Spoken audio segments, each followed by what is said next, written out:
This episode of Wine and Crime is brought to you by Progressive Insurance. Do you ever think about switching insurance companies to see if you could save some cash? Progressive makes it easy to see if you could save when you bundle your home and auto policies. Try it at Progressive.com. Progressive Casualty Insurance Company and affiliates. Potential savings will vary. Not available in all states.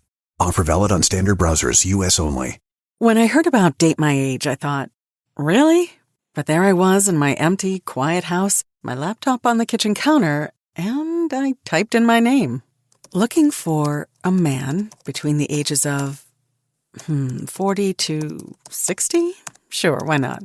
Date My Age is different. With verified profiles, you can feel safe and secure to explore meaningful connections with interesting and mature singles. Date My Age made it really easy. I could join and view online profiles for free. All of a sudden, my empty house wasn't so quiet anymore. I got so much attention, it just made me feel seen and alive. Date My Age helped me start a totally new chapter in my life. Find a friend, a lover, a partner at Date My Age. Get 60% off when you join at datemyage.com today. That's datemyage.com to connect with thousands of singles worldwide. datemyage.com. Breaking news! Boston Wine Coven, we are coming to your city. We're coming to Boston. We're coming to Boston. We have a jam-packed weekend planned, starting with a live show at the gorgeous, incomparable Virginia Wimberley Theater on Friday, July 18th. And listen, you know I have a lot of family and friends in Boston, so you're going to want to... They're very loud. They're loud and they are hungry for wine and crime, so you're going to want to snag your seats before they freaking take them all. The show is very, very likely to sell out. VIP ticket holders get preferred seating, a signed Gals poster, and access to the post-show Q&A. And if you are an Uncorked subscriber, keep an eye on your email because we're going to be sending you an exclusive pre-sale link to get the best spots first. So snag your tickets either through that pre-sale link as an Uncorked subscriber or head to our website, wineandcrimepodcast.com.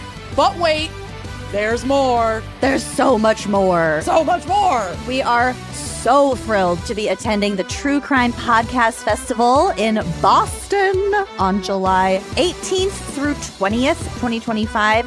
This is the only festival that brings together true crime creators, experts, and advocates to promote compassion, empathy, and respect in the stories we tell and consume. It's very important. We're having the conversations that need to be had. Listen, I'm doing a panel on Luigi Mangione and the media, so you're not going to want to miss it. No. It's going to be Buck.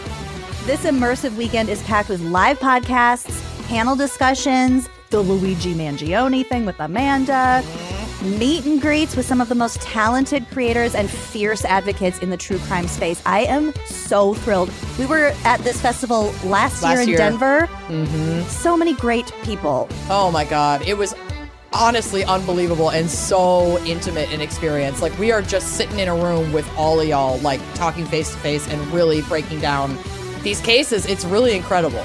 Plus, if you go VIP, you'll get exclusive access to private meet and greets and a catered social where you can just mingle with your favorite creators. It's so fun. Tickets are selling fast and hotel rooms are booked up quickly, so do not wait on this. Use our exclusive code COVEN for 20% off and grab your spot now at truecrimepodcastfestival.com. We'll see you in Boston! See you in Boston! Wine and Crime contains graphic and explicit content which may not be suitable for some listeners. Listener discretion is advised.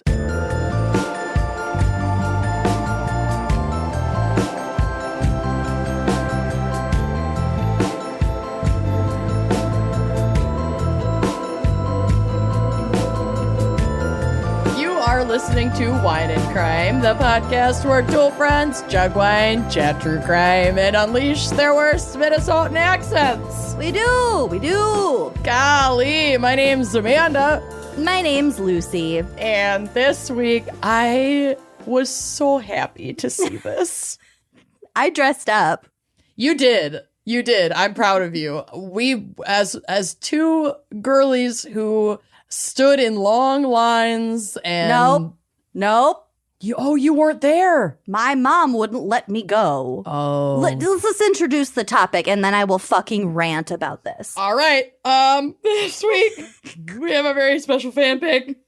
Oh, my God. From Michael Wolf. She, her. Michael. It's Michael. And Michael has picked the topic of Warped Tour crimes. You drudged up so many memories for me. I'm really, really sorry. I just assumed that, like, anywhere... Not you, Michael. I know. I just assumed that anywhere, like, you and Courtney were, or that Scott and Courtney were, you also were. I've just implanted you into so many scenarios. That has happened several times in the past, and that's okay. It has. I'm sorry. What it means is I carry you with me in my heart so profoundly that you take shape in my memory. And sometimes I take shape in the form of an actual tank top that you guys took to the Spam Museum and pretended I was there and took pictures with it. We did do that. That's how loved you are. I know. It makes me feel good. Well, I stood in long lines on hot summer days on Harriet Island in Minneapolis to get... oh my God, it was on Harriet Island? Yeah. Or no, Nicollet Island? It was either Harriet Island or It was Harriet Island. That's bigger. That's bigger. Nicollet Island's tiny. I saw Flogging Molly on Harriet Island with my mom, and I look over and she's in the mosh pit. I waited in line for like an hour and a half for Good Charlotte autographs. Autographs? Yeah. Did you get them? Of course you got them. Oh, yeah. And then when I kind of grew out of my... emo pop punk phase, I gave that signed CD to my cousin Andrew, who I guarantee does not have it anymore. But that's okay, because I'm pretty sure its value is like 0. Yeah, if there were that many kids waiting in line at every stop of Warped Tour that particular year for an autograph, it's not worth that much. But I was very much a Green Day, Good Charlotte, something corporate, Newfound Glory. Oh. And that leads me to my dress up. Your liner. I put eyeliner on my bottom lids. Yeah, it's good. That's my dress up. And also I wore the most radical shirt that I own that still has my full first name on it. But it has cool print down the sleeves. Yeah, your metal Lachelle's shirt. I'm obsessed. Obsessed. I was so bad. I'm so sorry you didn't get to go. It's coming back, though. We'll get to it. All right. Well, first, let's get to the pairing so that we can kick it over to Lucy, who apparently has a lot of emotions to work through in this episode, and we're going to hold her through all of it. I also tried to make my eyebrows really thin. That was part of my costume. Do you see? Very nice. Yes, I see. Pencil brows. What's it called? Your tear line, your waterline.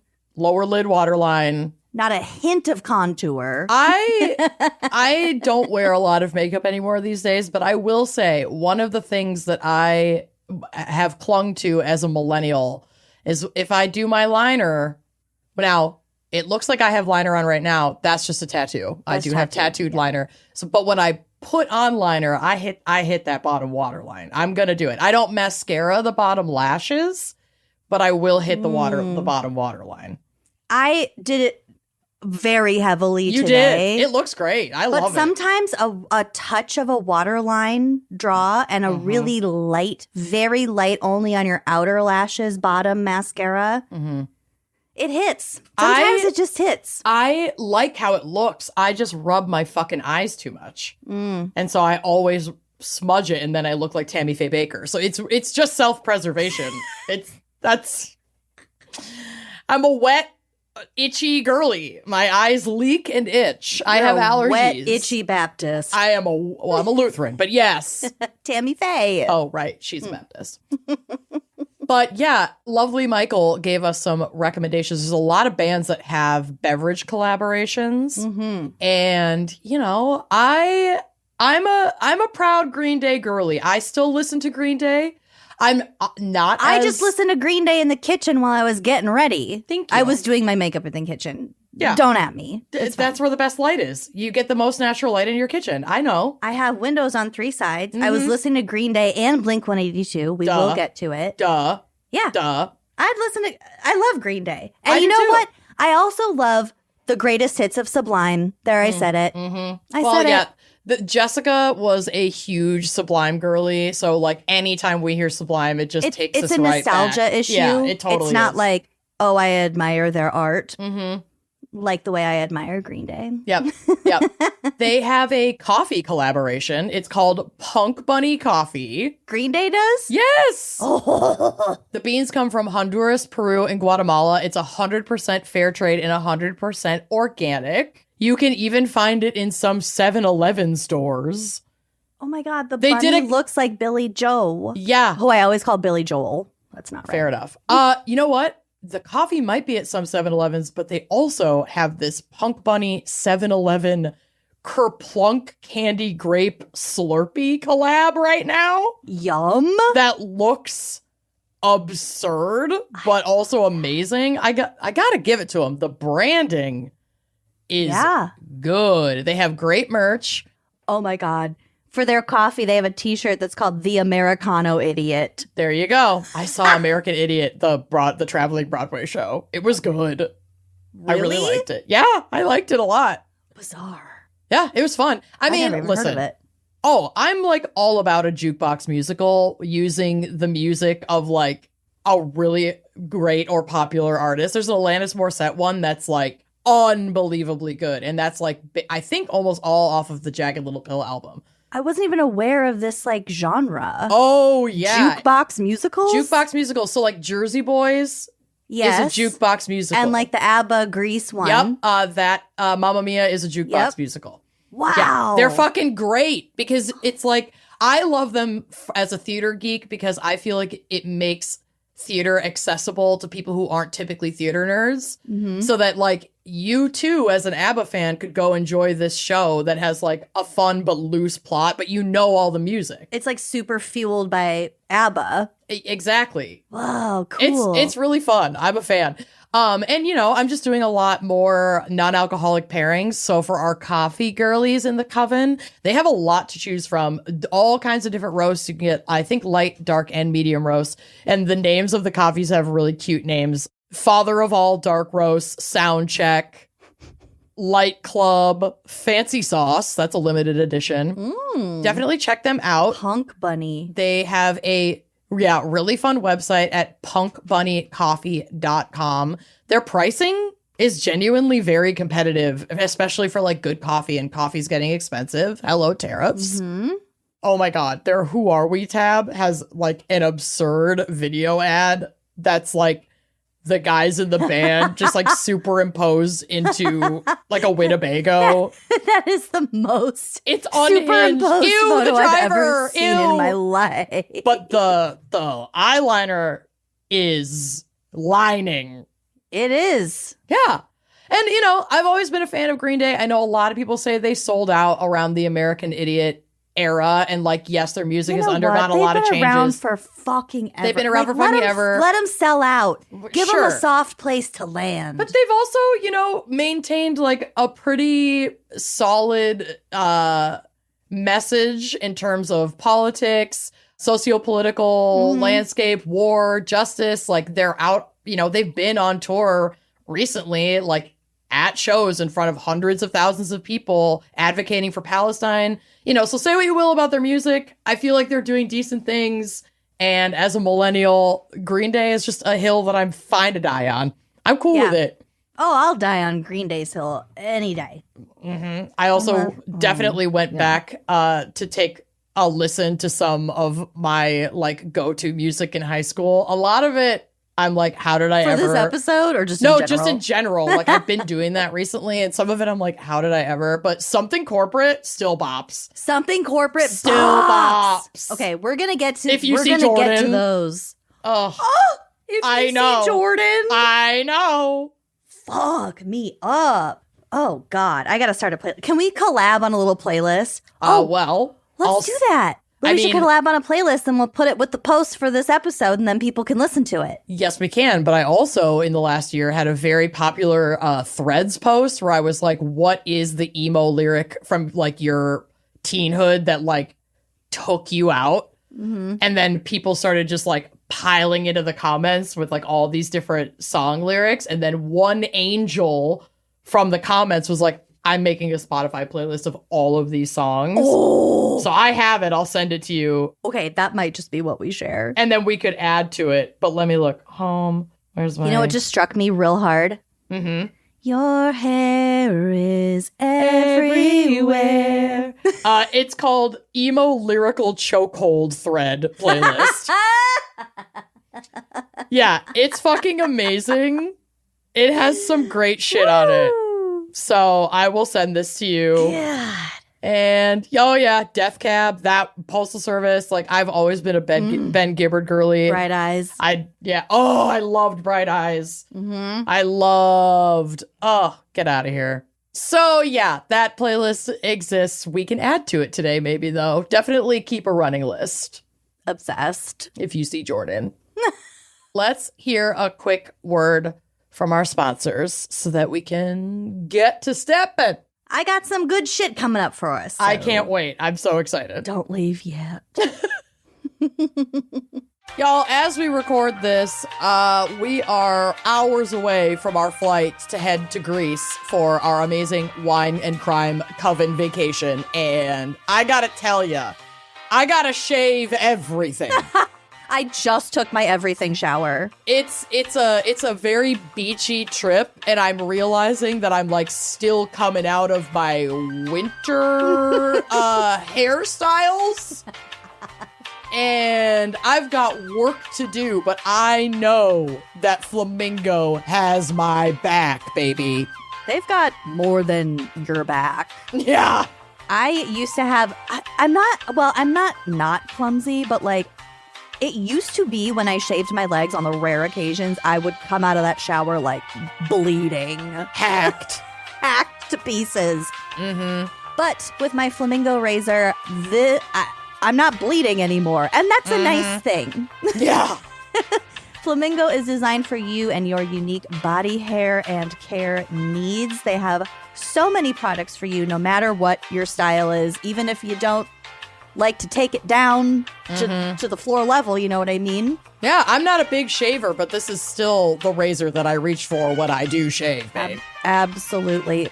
It has a flexible hinge that's designed to hug every curve of your body and get those hard to reach areas.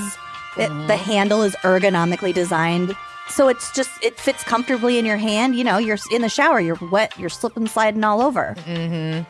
They have all different kinds of razors, like depending on what you're into. They have their original razor that's great for your everyday shave. They've got a pubic razor that is specifically designed for coarser hair and, you know, the angles. Mm-hmm. Oh, the angles. They also have a new Moisture Plus razor that is like a one-step razor. Oh, this is the one I have. I'm obsessed with it. I'm obsessed with their like aftershave serum. It's got hyaluronic acid and it just like, it keeps you smooth, hydrated. It's really awesome. Highly recommend the serum. Highly recommend Flamingo for all of your shaving needs. Keep smooth and refreshed with Flamingo hair removal products made with your body in mind. Get started with an exclusive offer for our listeners, 25% off your first order at shopflamingo.com/gals when you use code GALS. That's shopflamingo.com/gals, code GALS. If your in-laws are like mine, they love like canvas prints of their grandkids. Oh my God. The bigger the better, babe. The bigger the better. And they display them. Oh, they do. It's like a museum. Yeah. So it's pretty easy to shop for my in-laws when it comes to like, you know, Father's Day or a birthday or Christmas. And I just head straight to Easy Canvas Prints because the gist is in the name, honestly. Yeah. It's incredibly easy. It's so quick. It's very high quality. And it really makes my in-laws happy. Easy Canvas Prints makes cherishing life's precious moments easier than ever. You can get affordable and fully customized canvas and photo gifts. They've got photo tiles, mugs, pillows, so much more, and shipped super fast. Seriously, and with hundreds of combinations to choose from, Easy Canvas Prints has the perfect gift for any occasion. I'm telling you, do not sleep on this. Bring those memories to life with Easy Canvas Prints. Order now on www.easycanvasprints.com/gals for a discount on 16 by 20 canvases. If you're like me, an ADHD girly, a lot of stuff is out of sight, out of mind. I've got the object permanence of a little bitty baby. And unfortunately, that can include my spending, like, how many matchas I've bought this week, or how many streaming subscriptions I have. It all adds up so fast without you even noticing. But Rocket Money helps you spot those patterns so you can do something about them and keep more money in your pocket. Rocket Money is a personal finance app that helps find and cancel your unwanted subscriptions, monitors your spending, and helps lower your bills so you can grow your savings. Not to sound dorky, but I really like logging into my Rocket Money account and cleaning house. Yes, and seeing everything in one place. You're not in your banking app where you kind of have to figure out what these charges are. And the search function in your banking app is always terrible for some reason. I've given up on that. Rocket Money's dashboard it's just all right there. They've got charts, they've got numbers, everything is clearly labeled. It really takes the stress out of navigating your finances, which for me is accompanied by really bad habits. Yep. You can also easily create a personalized budget with custom categories to keep your spending on track. I need that. See your monthly spending trends in each category to know exactly where your money's going. Is it to gas? Is it to groceries? Is it to matcha? Matcha? Yeah, it is. It is going to matcha. You also get alerts if your bills increase in price. So if, your monthly thing, your subscription goes up by a couple bucks, you can be like, you know what? I don't think it's really that worth it. No. It also alerts you if there's unusual spending activity, if something's uncategorized and you want to make sure that it is categorized correctly. Their new goals feature automatically saves money for you so you don't have to think about it. Help pay off bills, put away money for a house, or just build your savings. Rocket Money makes it easy.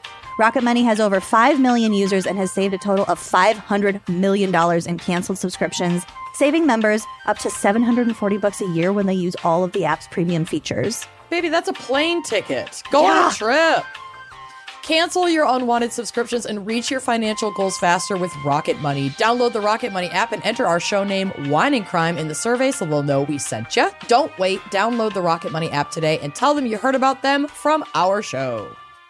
All right, Lucy, what is our background? Psych, cases, memories, anger, resentment. The only psych is about my anger and memories and resentment. I'm ready to analyze for Warped Tour crimes. Warped Tour was the envy of my fucking youth. I feel like there were 3 years in particular that I really wanted to go to, and those would have been peak. Those would have been 2001, 2002, 2003. And I was in high school. So we graduated high school in 2005. So this would have been early high school. But that's kind of the prime time for Warped Tour. Michael went to Warped Tour in the womb in 1996. Oh, the Michael, fan picker. the fan picker. Jesus. She spells her Michael? name differently. I get it. Mikhail. Michael. Yeah, my parents would not let me go. So I will come back to my dream Warped Tour visit. Do you know why your parents wouldn't let you go to Warped Tour, but we could go to Blink-182 in an equally massive space with a lot of people? Because my dad came with us. Oh. Remember? My dad was there. Oh, I totally blocked him out. Okay. Yep. We went to was it Green Day Blink-182? Yeah, I think so. Yeah, at the Target Center. Yeah, my dad was right next to us. Got it.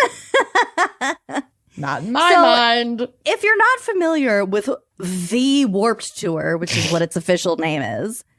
Okay. It was a touring rock music festival that toured the United States and Canada each summer from 1995. Yeah. Until 2019. And then it returned in it is returning in 2025 for its 30th anniversary. But I'm Can you call it an anniversary if you just like skip the last 6 years? Yeah, I mean, COVID played its role, I'm sure. COVID played it, of course, yes. But I just think it's funny that they're like jumping in to capitalize on the 30-year. Yeah. They do have a huge audience, though. Hey. Yeah. So by 2015, it was the largest traveling music festival in the United States and the longest running touring music festival in North America. So it's a big deal. Yeah. They also like occasionally jumped over to like Europe, Japan, New Zealand, Australia. Like they stretched out a bit. It was typically an outdoor event and it attracted about 750,000 people every year. Of course, that went up and down, but that's kind of the average. A lot of people attended. A lot of people. It was also like always held at the height of summer. It was hot. Hot. So it was conceived in 1995 by a large-scale event manager, a guy named Kevin Lyman. Okay. And also an entertainment guy named Ray Woodbury. In production with a short-lived skateboarding, snowboarding, music cultural publication called Warp Magazine. Oh, that makes sense. Because it felt, there was like a skate park. Essentially, these like big wigs, these guys that had a lot of money, these white guys who had a lot of money were like, oh, let's capitalize on this sort of like punk subculture. We find this Warp Magazine. We're like, this is kind of the vibe we're going for. We're going to create this whole big concert tour thing around it. Cool. It was intended to be an alternative third wave ska / skate punk festival. But it later became focused mostly on punk rock and metalcore and eventually diversified into like a bunch of different genres. We'll get to it, but it also sort of, the audience definitely started trending younger. Sure. Over time. The first tour began on June 21st, 1995 in Boise and ended on August 18th in Detroit. So, covered a big swath. I don't actually know the cities. It might have been a huge loop, but yeah. It was about a 2-month thing in the summer of 1995, and it was very successful. 24 bands performed, including The Deftones, Sublime, and No Doubt. Cool. Wouldn't that have been fun to be at the very first Warped Tour? That would have been pretty crazy. It would have been fun to be at any Warped Tour. Melinda. Vans became their big sponsor the following year, hence its full name, the Vans Warped Tour. And this was only after founder Kevin, turned down their first sponsor. Do you want to guess who their first sponsor would have been? Who? Taco Bell? Calvin Klein. Oh, man. Would have been a very different vibe. It would have been a very different vibe. It'd be Coachella, basically. Calvin Klein's Warped Tour. Can you imagine? He was like, you're not the right vibe for us. Not what we're going for. The Tommy Bahamas Warped Tour. I mean, Crocs Warped Tour would be amazing. It's possible that that Warped Tour would have changed Calvin Klein to be a little bit more like subculture-y. Oh, maybe. Probably not, though, because Calvin Klein's also been around for a long time. But yeah. What in could have been? 1999, the then unknown band Black Eyed Peas were the first group not categorized as punk to play. Of course it was the Black Eyed Peas that broke in into Warped Tour. 1999. That's wild. Yeah.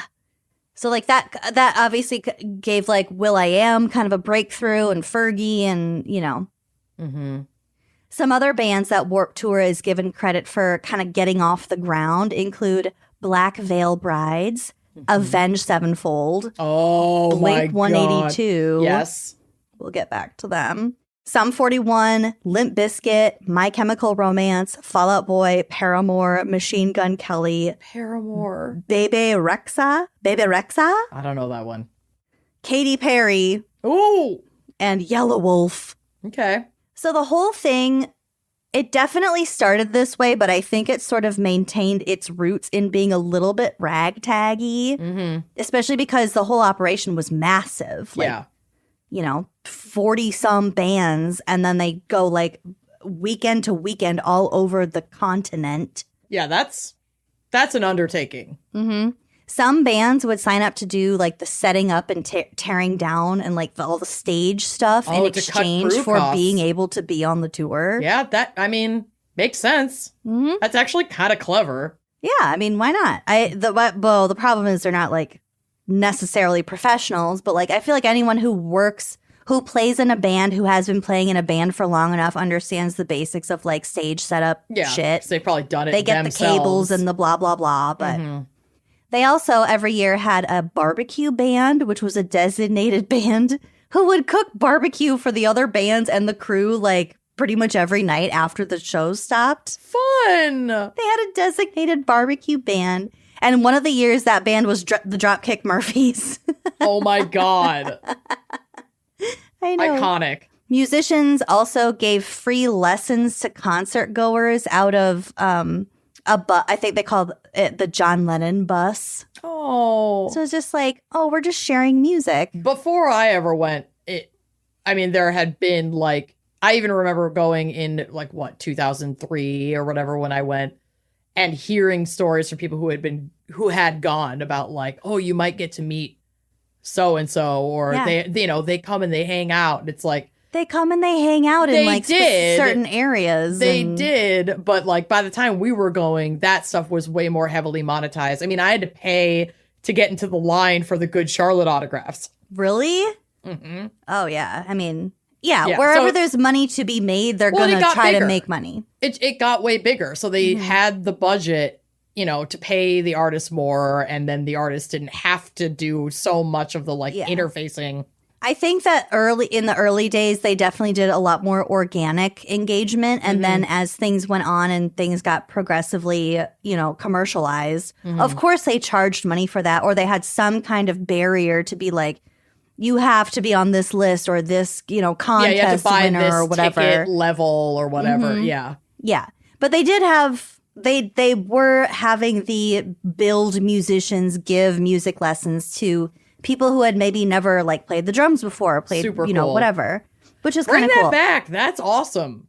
And there was a pretty good amount of like philanthropic, like activist sort of motivations around a lot of the Warped Tour dates. But as we'll get to, I think that was just because it got to be such a big event and not because those were the underlying ethics of the founders of the festival. I like distinctly remember like an anti-war with Iraq booth at least one of the years that we went to Warped Tour. Stop saying we. Well, we meaning me and Scott and Courtney Blortney. There can be other we's except you and Scott me. got to go? Yeah. Ugh. Yeah. I should have just run away, honestly. I should have run away. I told Corey we were recording Warped Tour Crimes, and he's like, I went to Warped Tour. And I was like, where? You lived in like BF Northeast Iowa. Mm-hmm. And he said, and also like, his parents were very conservative and like repressive. And he was like, oh, I just told my mom that I was going on a camping trip. And then I went with like 6 of my friends to Somerset, Wisconsin. And we went to Warped Tour. Yep. Overnight. That is the move. That is the move. Overnight. And we were camping, quote unquote. So she just thought we were camping. Yep. It was like, you are ballsy. I would have gotten crucified if I had even. First of all, no. This Catholic heart, I can't do it. I cannot. You would have fallen apart with anxiety before even getting. I would have fallen apart. I would have asked to be picked up. Yeah. Yeah. Mom, I'm at Harriet Island. Can you come get me? There's a lot of people here because I'm at Warped Tour. Food is really expensive and I'm really hungry. I'm so hungry. I'm trying to find a picture of me and Scott at Warped Tour. I'm paying attention to you, I promise. I know what picture you're talking about. It's on the drive. Okay, good. And like I said, because the average like audience member ticket payer age gets like progressively younger over the years, eventually they adopted a reverse daycare so that parents could get in for free and just sit in this like air conditioned shaded tent with a bunch of chairs while their kids just went and looked at the show. That's which I cute. thought was really nice. That is really nice. I mean, God, your dad would have loved that at the Blink-182 concert. They didn't implement this till like I think 2013. But I'm sure they didn't implement that at the Target Center or wherever we were, Excel either. Well, most of them were outdoors, remember? No, I know. I mean, for if your dad had it. Oh, like for when we went to go see when we Green Blink Day. 182, yeah. Oh my God, yeah. He would have didn't- loved he to have was- been in the adult daycare lounge. And my mom at Backstreet Boys just like, oh my God, we were losing our fucking minds. Oh, God bless. That Anyway, I yeah. didn't get to go, and I'm very jealous. They should have reverse daycare at pretty much every venue that is inviting like a teen tween situation. Yep. So they also had a battle of the bands at every stop. So local bands could compete to perform in front of like music executives and have a chance to like join Warped Tour on the road. That was the shit we lived for. Going Battle to of the like Bands? Battle of the Bands at the Quest. At the Quest. Downtown, yeah. The Quest. Yes. Mm-hmm. I did call my mom and ask to be picked up when we went through Taco Bell on the way home. Mm-hmm. I think I Vivid saw something memories. corporate there. Yeah, see, I wasn't allowed to go. I was just allowed to go to the Battle of the Bands because it was 16 plus. I was fairly unsupervised. Yeah, you for were. much of high school. Take me with you. Okay, so again, because I wasn't allowed to go, I allowed myself the fantasy Yes. of my dream Warped Tour experience. Okay. And this is specifically in 2003. Okay. So it's the one that you fucking went to. Yep. In alphabetical order, here are the bands that I would have prioritized personally. And these are actual bands who were in the lineup in 2003. Okay. But you're just picking your favorites that you would have wanted to see. These at are that just Warped my Tour. favorites. These are the ones that I would have fucking, Killed. Yeah. I would have knocked down old ladies to go see. Mm-hmm. All American Rejects. Oh my God. All American Rejects just played a pop-up show at Memory Lanes in Minneapolis last weekend. They actually played a pop-up show in Ames, Iowa, and they had to cancel it because someone overdosed in the audience. Oh shit. That sucks. I know. I was so But they did bummed like I a was pop-up working. tour around wherever. Oh, how fun. How fun.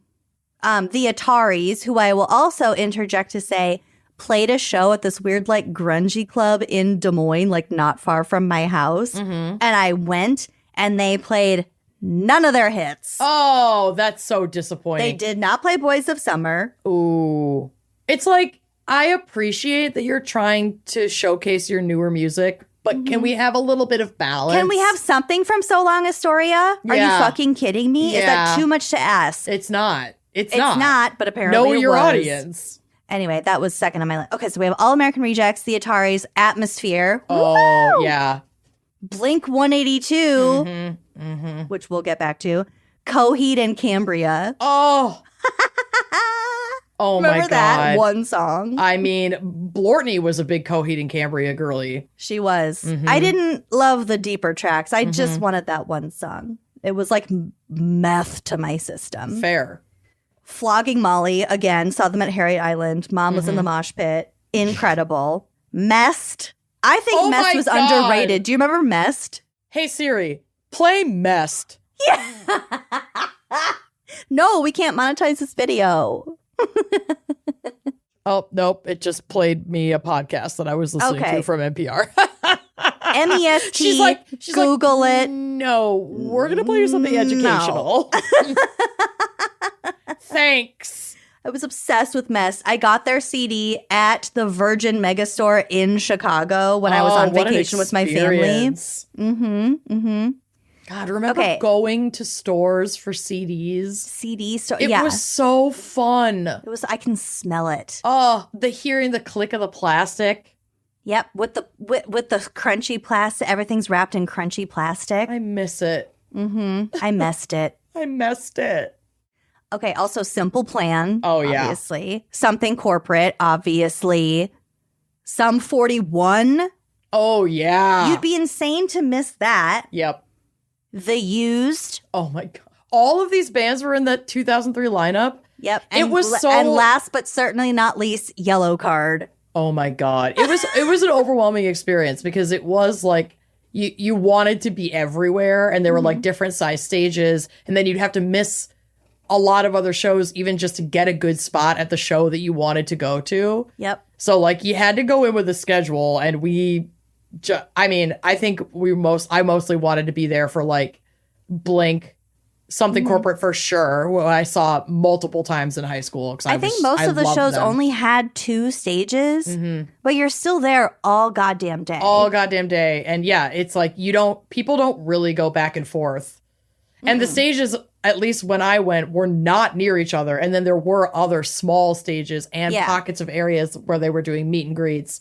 There's food, like it was a whole thing. Yep. So unless you're like wearing a diaper and packing peanuts in your pocket and camping in the exact same spot all day, you're moving around. You're going to miss stuff. But that would be my ideal date. Hell yeah. Warped Tour 2003 in Minneapolis. Those would have been my top, 10, 11. 100%. 100%. Okay, so next I have to touch on something that I can't quite wrap my head around, but I will say as soon as the topic of Warped Tour crimes came up, this was the first thing that came to my mind. Okay. And that is Blink 182's lead singer, Tom DeLonge, his accent. I don't think I've ever given this any consideration. You're about to. Okay. Do you have a clip? I'm going to give you a clip out of my own throat. Oh my God. Okay. So it's this Poetry weird, to my ears. It's this weird, pop punk voice that's used by a bunch of different bands from this specific period of time that especially you and I are attached to. Oh, the the singing accent, the style. Yeah. Okay. So this is used by Newfound Glory, Avril Lavigne, The Offspring, and in particular Blink 182. So here is a transliteration of some lyrics from the song I Miss You from Blink 182 that I will perform right now. And as I stared, I counted the webs from all the spiders, catching things and eating their insides, like indecision to call you and hear your voice of treason. Will you come home and stop this pain tonight? Stop this pain tonight. Don't waste your time on me. You're already the voice inside my head. I miss you. I love that song. I love it, dude. I love how it starts with, where are you? And I'm so sorry. Yes. So it's that accent. Oh, 100%. Because it's not just an exaggeration. It's a full accent and it's very distinguished. Yeah. So weird. Are they considered the originators of that style? I'm going to tell you. Okay. I found an article from Atlas Obscura that interviews a linguistics professor about this exact thing. Okay, this is your next PowerPoint party topic because this is fucking amazing. Tom DeLonge's accent. Well, I think Tom DeLonge was patient zero, but it had been building. Oh, okay, I'll get to it. This was pervasive in that genre. Yes, but he was one of the first. So I'll say he was one of the first to demonstrate it and for people to catch on because it was so exaggerated and be like, what the fuck are you doing? Right. But let me just tell you.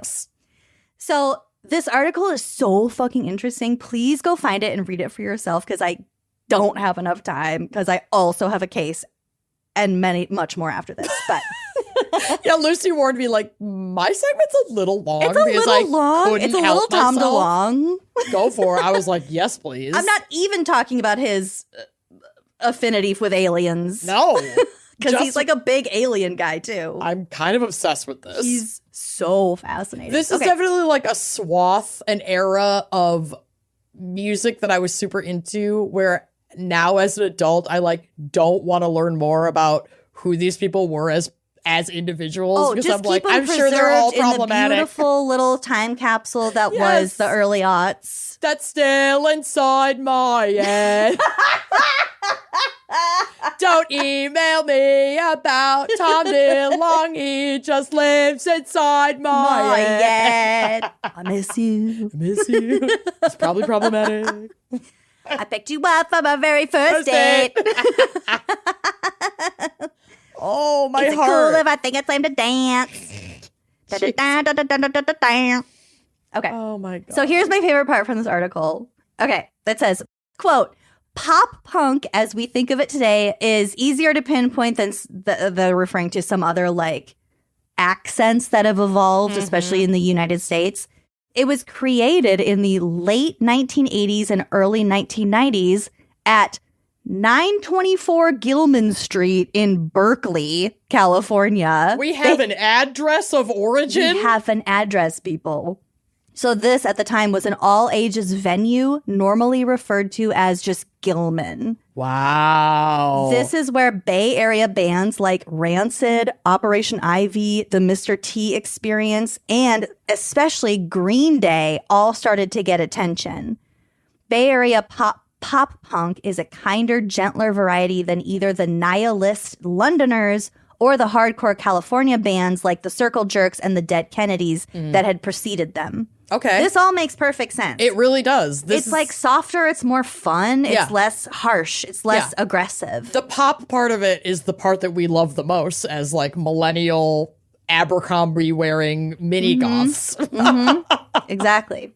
The Gilman bands obviously worshipped The Clash, whose songs showed more craft, hooky melodies, and subtlety than, say, the Sex Pistols, which, yes, of course. Yeah. Some of the bands, like Rancid, were responsible for amping up The Clash's combination of punk and reggae into what's now called the third wave of ska music, which we will unfortunately get back to. Oh, no, wait, I already saw that. That was like that was one of the kind of genres Ska. that the Warped Tour was sort of based on, this third wave ska kind of punky pop stuff. The Bay Area community was goofier, sillier, more suburban, and more inclined to make happy poppy music than any punk community that came before it. As an ode to The Clash, a lot of their singers adopted a sort of faux British accent. So Billy Joe Armstrong told Rolling Stone in 1994, quote, "I'm an American guy faking an English accent, faking an American accent." I was going to say, I figured this originated from British punk because it sounds like a caricature It's really, of a British accent. it comes off kind of affected, but I think that's sort of the vibe point, that yeah. we as Americans get from the British accent in general. Totally. So it goes on to say the pop punk accent really became smooth and polished a little bit later in the mid-1990s with bands like Blink-182 and The Offspring, both hailing from Southern California. Oh, I loved The Offspring. Holy shit. Da-da, why don't you get a job? Oh my God. Their singers, so Mark Hoppus and Tom DeLonge from Blink-182 and Dexter Holland from Offspring, totally abandoned any pretenses of Britishness. Instead, they took their own accent, the California accent, and ramped it up, pushing it to new extremes. It was almost exactly what happened in London. Pop punk singers became more Californian than the Californians. The London pop punk Any or pop just punk pop singers, punk in general? pop punk singers took the California accent and just fucking drenched it. Yeah, went for So it. that's kind of what this is like. Oh, wow. Don't waste your time. It is. on It's a me. little Australian, mate. It's just a lot. I don't know. I mean, we're in Minnesota and we flatten everything, and Oh, they yeah. kind of do the opposite. Mm-hmm. There's a lot more in this article about like diphthongs and consonants and shit like that. my So God. if This you are a is language porn nerd, for Lucy. please check it out. Lucy- It's a long article and it's really fucking interesting. And I truthfully didn't have time to read the whole thing before we recorded this. Yeah, but- because Lucy was reading it in the bathtub and needed time to crank hog before she could record this. But she texted me asking for an extra 30 minutes. I should have fucking known. I Was should have hog asked for another cranking. hour. Yeah, to her Atlas Obscura linguistics porn. Girl, I'm always going to support starting late so you can crank hog to your linguistics Crank porn. my little windmill. Fucking yuck. It spins like a fishing spinner. Where are you? My clitoris. Ew! My little windmill. I'll dream of you tonight. I'm spinning you tonight. Ew! Okay. Now I have some controversies involving Warped Tour. There always are. Always. Yeah, trends toward the youth. It's a hotbed of babe, predatory we'll behavior. Fucking get to the predatory shit. And that's not just, we're not talking attendees either, like the bands. Babe. Yeah. Oh, babe. Okay. So this is actually, the first one is neither attendees nor bands. In 2016, the Virginia-based pro-life group called Rock for Life was announced as one of the 73 vendors / nonprofit, just like booths around the festival. No, thank you. That would be on the tour, the whole tour. The whole time. This is from Spin Magazine. Rock for Life markets itself as an organization that promotes human rights for all people, born and preborn. Oh, fuck you. I do have a picture on the drive of like their tank tops that says human rights for all. And it's like on the surface, it's like, yeah, of course. But then like the underlying message is preborn. Ew. No. Yuck. Hate it. It's a subsidiary of Students for Life, which is a nonprofit whose mission is stated in explicit terms on its homepage, stating, abolish abortion in our lifetime. Great. Photos posted to social media recently, this was several years ago, show Rock for Life representatives at Warped Tour selling T-shirts with pro-life and pro-adoption slogans and conducting a poll about when it's appropriate to have an abortion. So on its site, Rock for Life has pages dedicated to listing bands who support life and bands who advocate for abortion. Good that I know which ones I want to engage with. So they're taking this presupposed audience that they're getting from Warped Tour and, you know, supposedly directing them to their website to be like, these are the bands that share your same ideals and this is the ones who don't and are evil. Okay. Okay. So Kevin Lyman, the founder of the whole thing, he will be coming back, so remember his name. Great. Kevin Lyman defended this choice, pointing out that there are also booths for Planned Parenthood and NARAL pro-choice, and also that he himself is personally pro-choice. Quote, I grew up in punk rock in the 70s and 80s. We were okay with having people with conflicting views in the same room.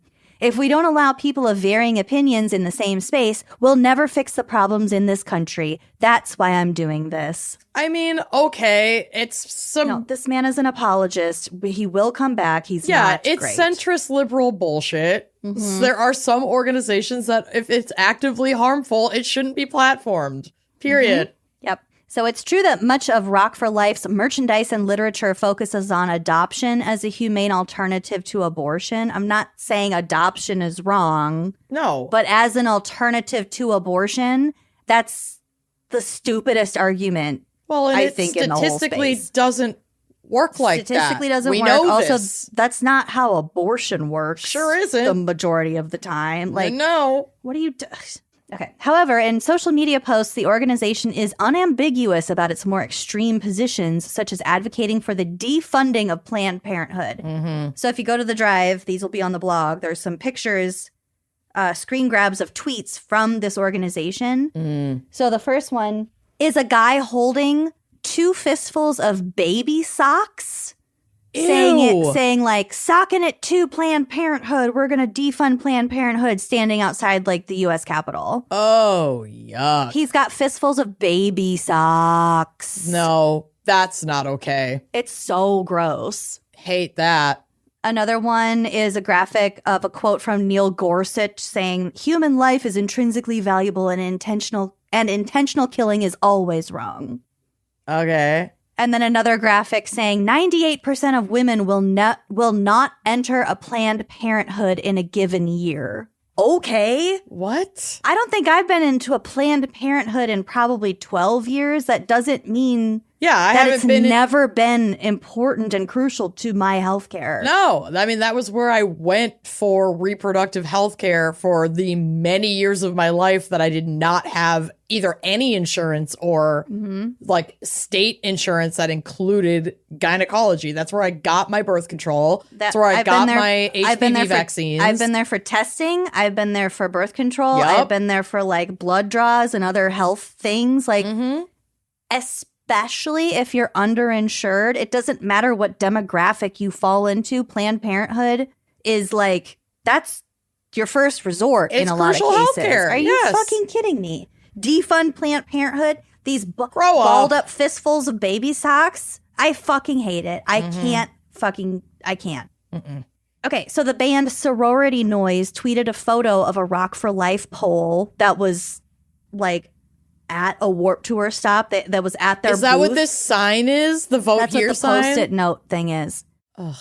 So the sign itself, I think it says, it's like a vote. It's a poll for when a woman can seek an abortion. Is that what it says? No, it says, when should rights begin? Oh, when should rights begin? And Day then people, 1 through like week 42 is basically the list. And then people put like a post-it vote. note tag next to where they think rights should begin.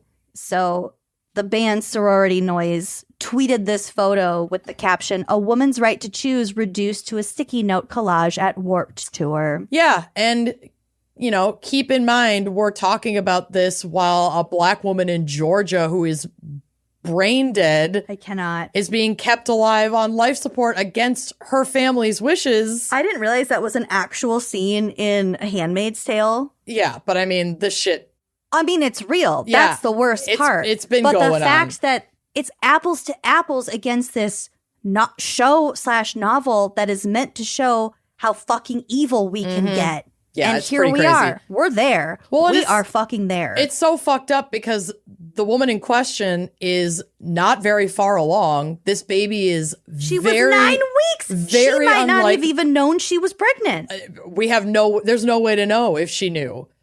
And like, this baby, if it survives to be born, will have so many like really horrifying health problems. Well, also, as I saw in a TikTok video last night, the fact is that baby would have been born from a corpse. And the family, I think, is stuck with the bill. They are stuck with the bill. Yeah, they're forced to keep her on life support, which is a horrifying thing for a human being to endure. I truly pray that this woman at least is at peace and cannot feel a single thing, because it is brutal. She's dead. Yes, she's dead. She is. She's dead. And like we were talking about before, the social prescribed regulations around pregnant bodies, what you can and can't consume, what you can and can't do, how much you can and can't lift, stuff like that.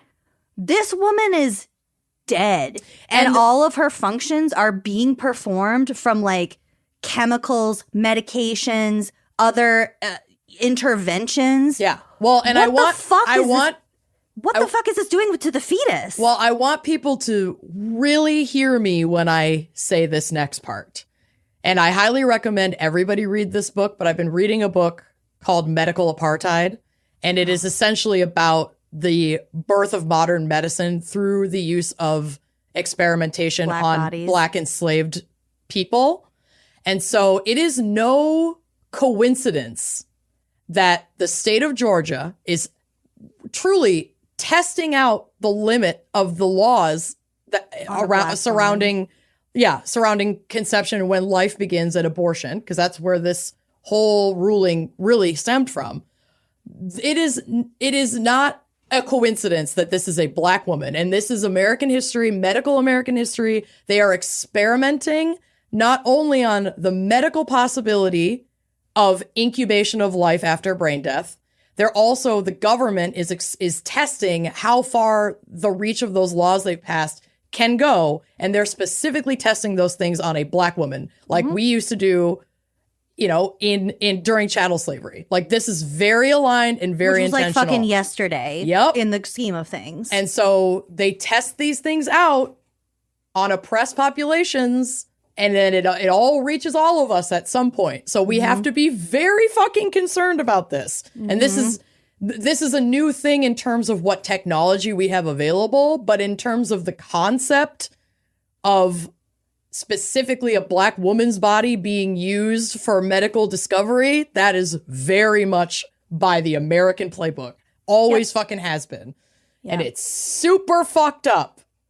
And more people should be absolutely losing their fucking minds about this. It's really, anyway, Warped really Tour. fucked. Sorry, not sorry. Well, to extrapolate a little bit, this isn't the first or only time Warped Tour has been accused of not being terribly friendly to women. I mean, I think massive music festivals in general aren't terribly safe for women. No. Or femme people. And the mere fact that at their basis, they don't often platform female and queer and genderqueer performers. And so when you have stages full of white dudes, you're going to have audiences full of white dudes. A 2014 piece in Wondering Sound headlined Warped Tour's Woman Problem pointed out that less than 20% of the 120 performers on the tour last year included women. And I think another example would be, was it that Hulu documentary? There was a documentary about the Woodstock 99. Oh, and I the didn't see this. Show it was. Oh, girl, you got to watch it. Okay. I remember watching Woodstock 99 because they had it on like VH1 and I was like, oh, my favorite band. But then I was also 12 years old. Right. So I wasn't really kept keeping up on the nuances. No. But there were overdoses, there were deaths, there were many rapes, there were overflowing porta potties, poop, people playing in what they thought was mud. It was not shit. poop. Yeah.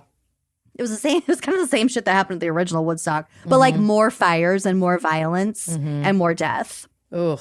So here are some band conflicts that sound. They're not serious, but they sound really silly when they're boiled down this way. And these are obviously from Wikipedia, so I wanted to read these to you. Both D12 and Esham, who is a rap artist from Detroit, I think, were kicked out of the 2001 Warped Tour. D12 allegedly attacked Esham because he mentioned Eminem's daughter in his song Chemical Imbalance. Because as you know, Eminem performed with D12. His daughter was very off limits, as she should have been, rightly so. Then the entry ends with, Eminem was not present during the incident. It was just his friend sticking up for him. Yeah. The band Guttermouth was supposedly removed from the Warped Tour 2004 for insulting Simple Plan. Ooh. Don't no insult beef Simple allowed. Plan. The band later stated that they left on their own because, quote, I'm not fired, I quit.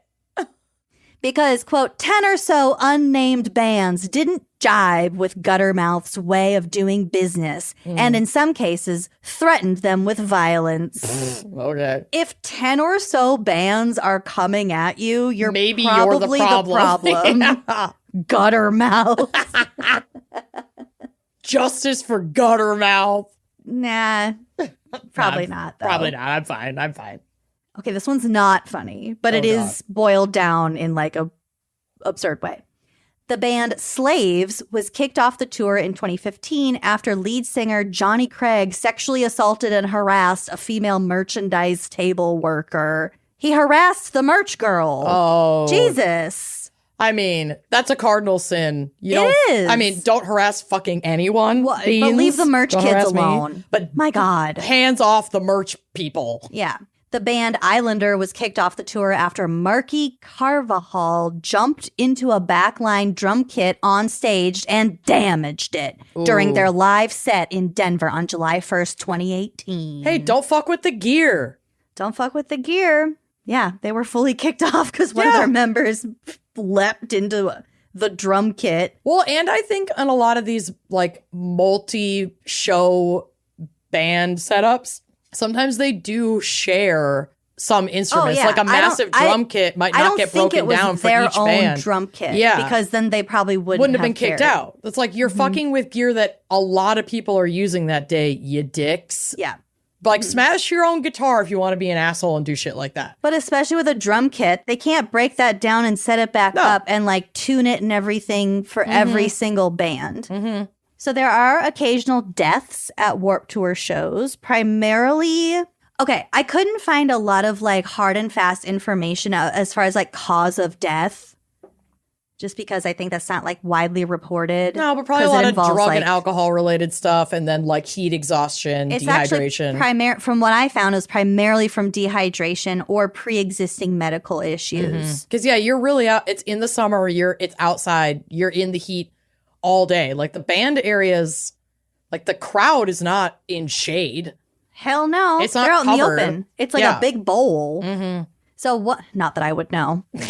One article I read said that this particular show in Kansas City in 2010, where this one guy died, was charging $10 for a bottle of water in 100-degree heat. No, that should be fucking illegal. So there is a lot of attention paid to like caps that they can pay. And of course, there's like potable water fountains and things like that. And yes, staying hydrated is your personal responsibility, but I think price gouging on things like bottles of water is should so be irresponsible. Free. Well, some water is free at the fountains and things like that, but $10 for a bottle of water that's is criminal. Above and beyond. That's criminal.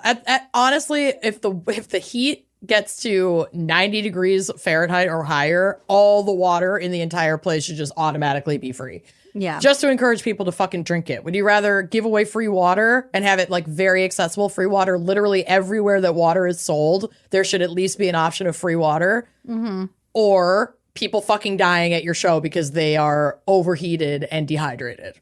Well, capitalism would say the latter. They sure would. Mm-hmm. So anyway, the 30th anniversary of Warped Tour is starting, I believe, in DC on June 14th. I think this is airing probably around then, shortly before then. Mm-hmm. So have fun, stay hydrated, please stay safe. Tag us in your pics if you're going, because I fully pics. want to see it. I want to see your waterline eyeliner. Yeah, I want to see your outfits. I want to see what bands you saw. We're invested. I'm invested. Okay, so I do have a case for us today. Okay. And just trigger warning, this has a lot to do with sexual violence, sexual content with underage people. Okay. Violence can take many forms. Oh, but there's sure. no like physical violence. Okay. That I will be discussing. Okay, so Jake McElfresh was born sometime in 1991, and at some point in his youth, he was living in Newark, Ohio. I don't have a lot of information about his personal life before his 20s, and I'm fine with that. Did he feel less than? Oh, yeah. Is this Jake of Less Than Jake? Oh, no. Oh, okay. This is Jake of Front Porch Step. Oh, Lord. Okay. Have you heard of him? Mm-hmm. I've heard of Front Porch Step. I haven't heard of this. I don't know who this guy is. I didn't really listen to their Front music. Porch Step. He's that guy. Great. So he began writing and performing music in 2012 under the name Front Porch Step, and it was only him in this indie acoustic quote-unquote band, apparently because no one else wanted to be in a band with him.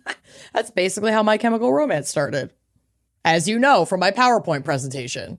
But there wasn't just one person in My Chemical Romance. No, but at first... But that one guy. He wasn't even like really a musician, and then he witnessed 9/11 and was I need to make music, and just started like doing stuff on his own and like asking his friends for help before he like... My Chemical Romance. So you just never know. A lot of Stephanie things Meyer can was be inspired to write Twilight. A shocking amount of pop culture things can be traced back to 9/11. Yeah. A lot of them. It's almost like it was a massive global turning point right in the center of America. Well, center. But the way, New York City. the extent to which 9/11 has influenced like culture. Oh, it's wild. It's crazy. It's wild. I think there's a documentary on Netflix about like before and after 9/11 and how that specific event changed so much and the ripple effects. Crazy. Y'all. Okay, back to this fucker. His first song was called Island of the Misfit Boy-ish. Grow If up. it's giving incel, yes, it's giving incel. Yeah. In 2013, he signed with Pure Noise Records. In 2014, he joined Warped Tour, where he was gaining a ton more fans. Like we discussed, Warped Tour really shone a spotlight on a lot of It put pop punk previously into the unknown- mainstream for a lot of bands. And he's not even pop nor punk. He's Yeah. indie acoustic. But he was popular because his songs were very emotional, raw. He wrote his own songs. The lyrics were very... It seems like kind of a Dashboard type vibe. Bunch of sad girls. So we have to consider the time period where this is happening. So this is 2014. Smartphones are everywhere. Everyone now has social media. And the conventional ways in which musicians would engage with their fans in the past were more or less completely out the door in favor of this new digital avenues. Yeah, so it's not face to face. It's not like, oh, you write this artist a fan letter. No, you and then slide maybe into their they'll send DMs. you a signed, 8x10. You slide into their DMs, and sometimes they reply. So you can communicate with people more intimately, more personally via social media primarily. Don't get a team. If you are that famous, do not run your own fucking social media. It's so, to me, that's as silly as driving drunk. There's no reason for it, and you're just going to get yourself into trouble. You are going to get yourself into trouble, but I think there are a lot of people with specific personalities who want to engage with their I get it. fans I'm mostly speaking on an to intimate men. level for various reasons. I get it. I mean, we do. We interact with people, but we're not super famous predators. If you We're are under the radar if you are a predators. super famous predator, that's exactly where you're going to want to be. Yep.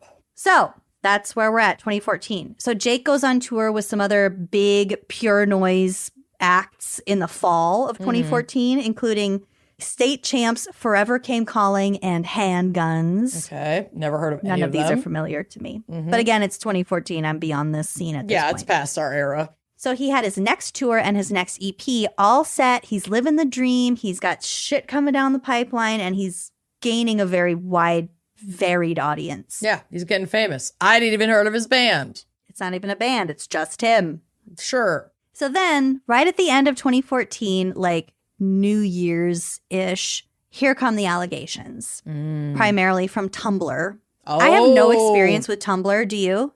I don't have direct experience with Tumblr, but Tumblr is a Tumblr powerful social media platform. It seems like that's where kind of all of the initial social justice stuff sort of stemmed from. It does definitely a lot of activism on Tumblr. Yeah. They're out here fucking spilling all the tea, but especially fandom interaction is really, really prevalent on Tumblr. And so if a fan has a bad interaction, you're probably going to hear come out about it on first Tumblr. on Tumblr. Yeah.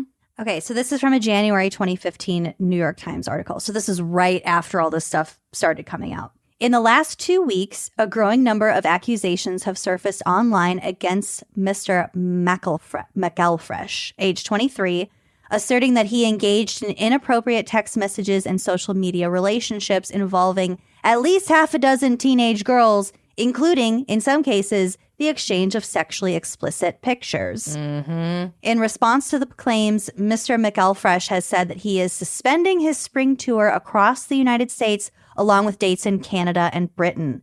Quote, I am taking the appropriate time to assess these very serious allegations against me, and I am not taking them lightly.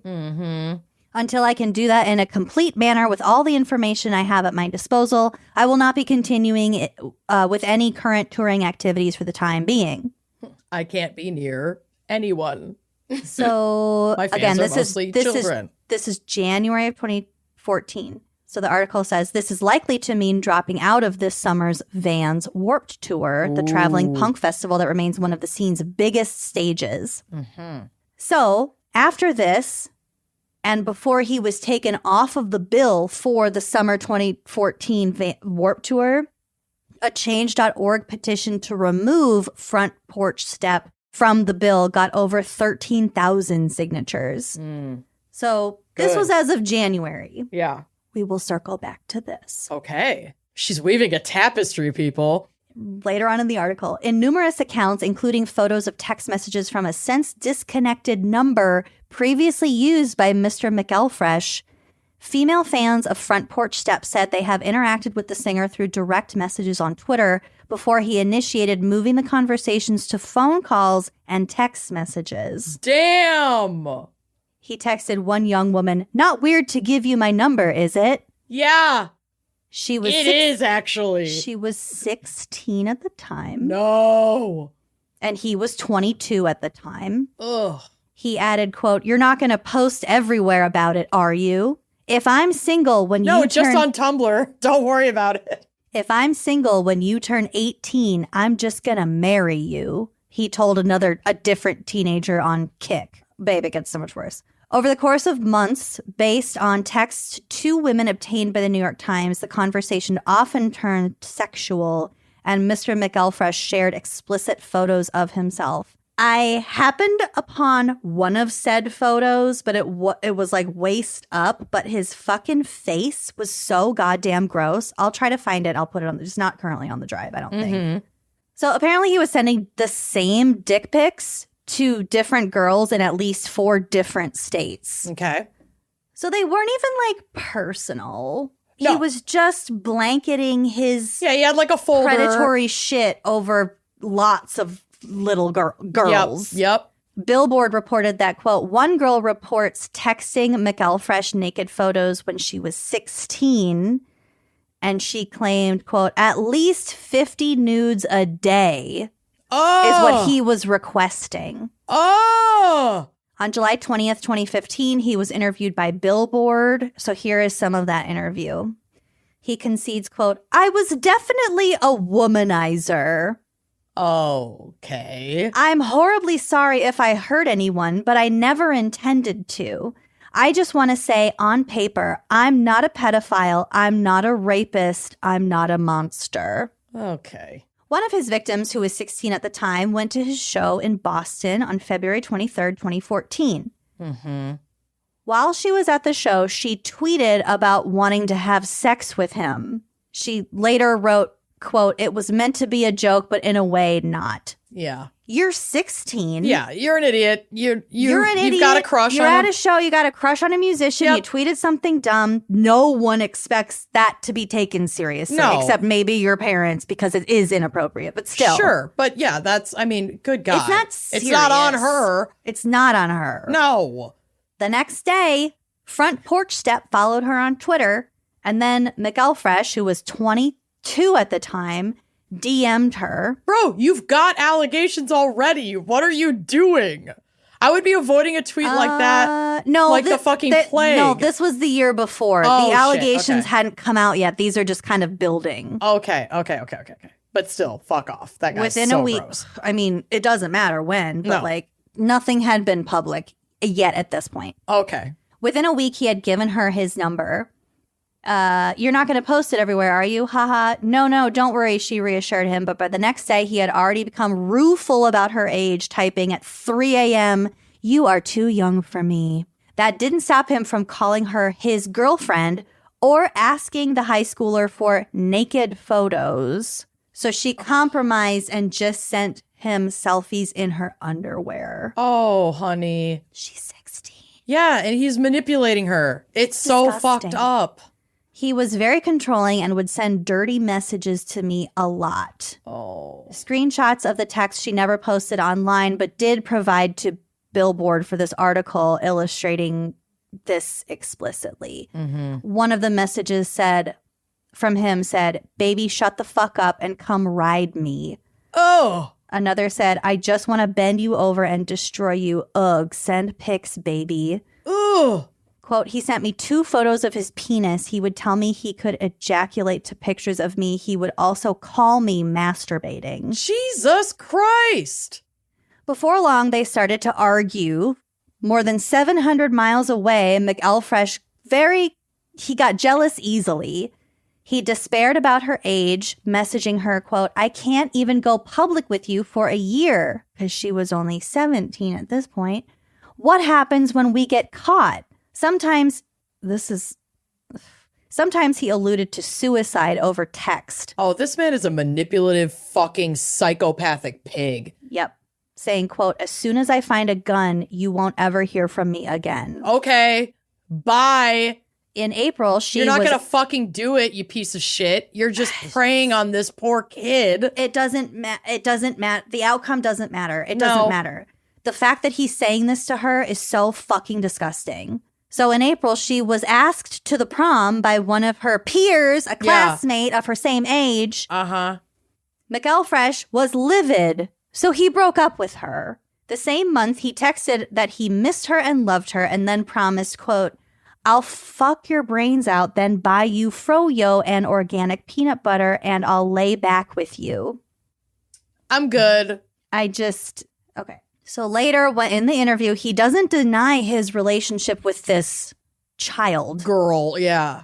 He says, quote, I wanted to be her boyfriend, but I knew it was not a good thing. One of the funniest people I've ever met in my life. I really got along with her, and she happened to be 17, unfortunately. She was 16, not 17. Yeah, and he knew. He confirms that they had phone sex and describes his dirty texts as pillow talk, reasoning, I was expressing to her how attracted I was. Yeah, we know what you were doing.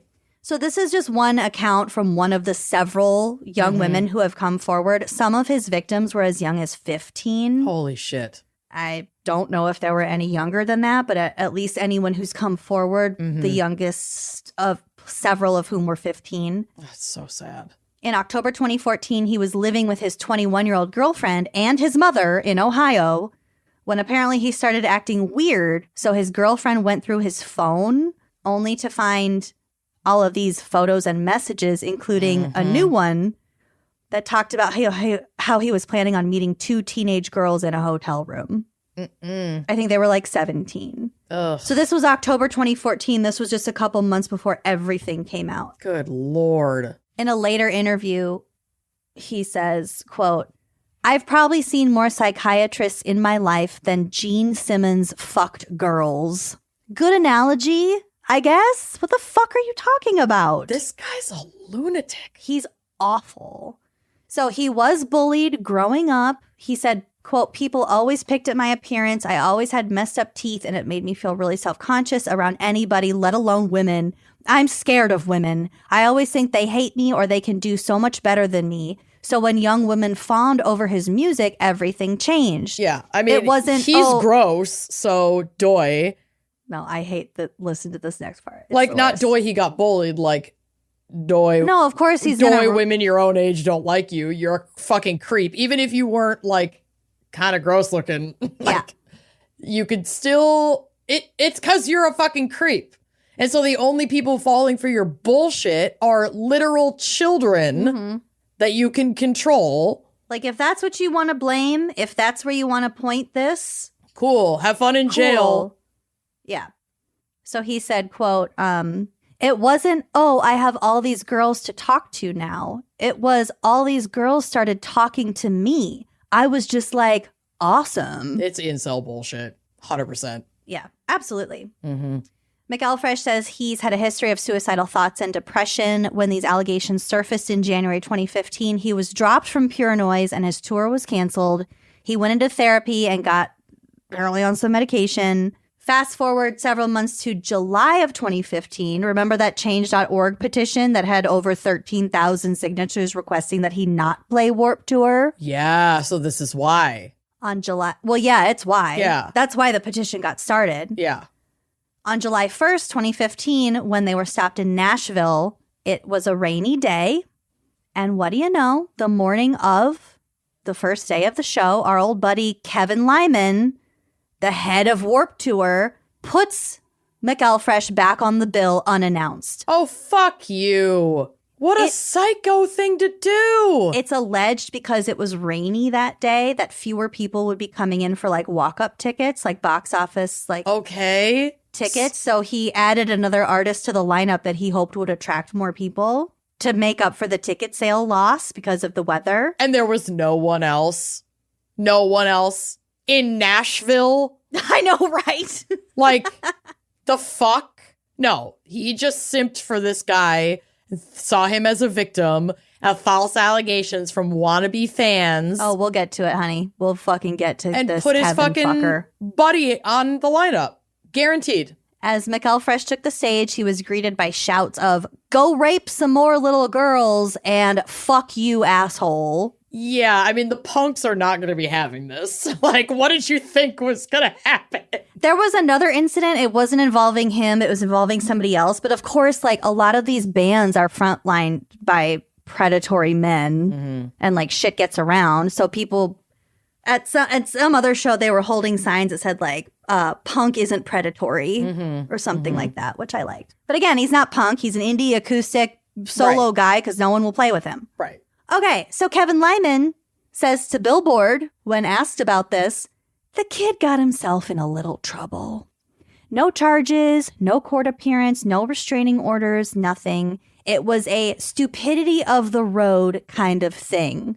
We stepped in and got him into counseling right away in Nashville. Boys will be boys. Asked if putting McElfresh on stage was difficult, Lyman admits, quote, "It was tough. But these counselors are people I trust that are professionals. I was like, okay, if this is going to help him get back on track with his life under a supervised situation, I'm willing to do it. If there was any speck of danger to anyone out there, it wouldn't have happened." Oh, okay. What a piece of shit. If there was any speck of danger to anyone, I would never have done this. This guy still having a phone is more than a speck of danger. He shouldn't be allowed to have a fucking phone. This man is currently on Cameo. No. Jake, The front porch step guy? yeah, Is he's on Cameo for $15. All right, well, maybe we should send some messages to see if we can get him removed. I mean, there's a lot of really problematic people on Cameo. There definitely are. But like, just FYI to you guys listening, he's on Cameo. Mm-hmm. Please be think critically about who you give your money and attention to. Mm-hmm. Mm-hmm.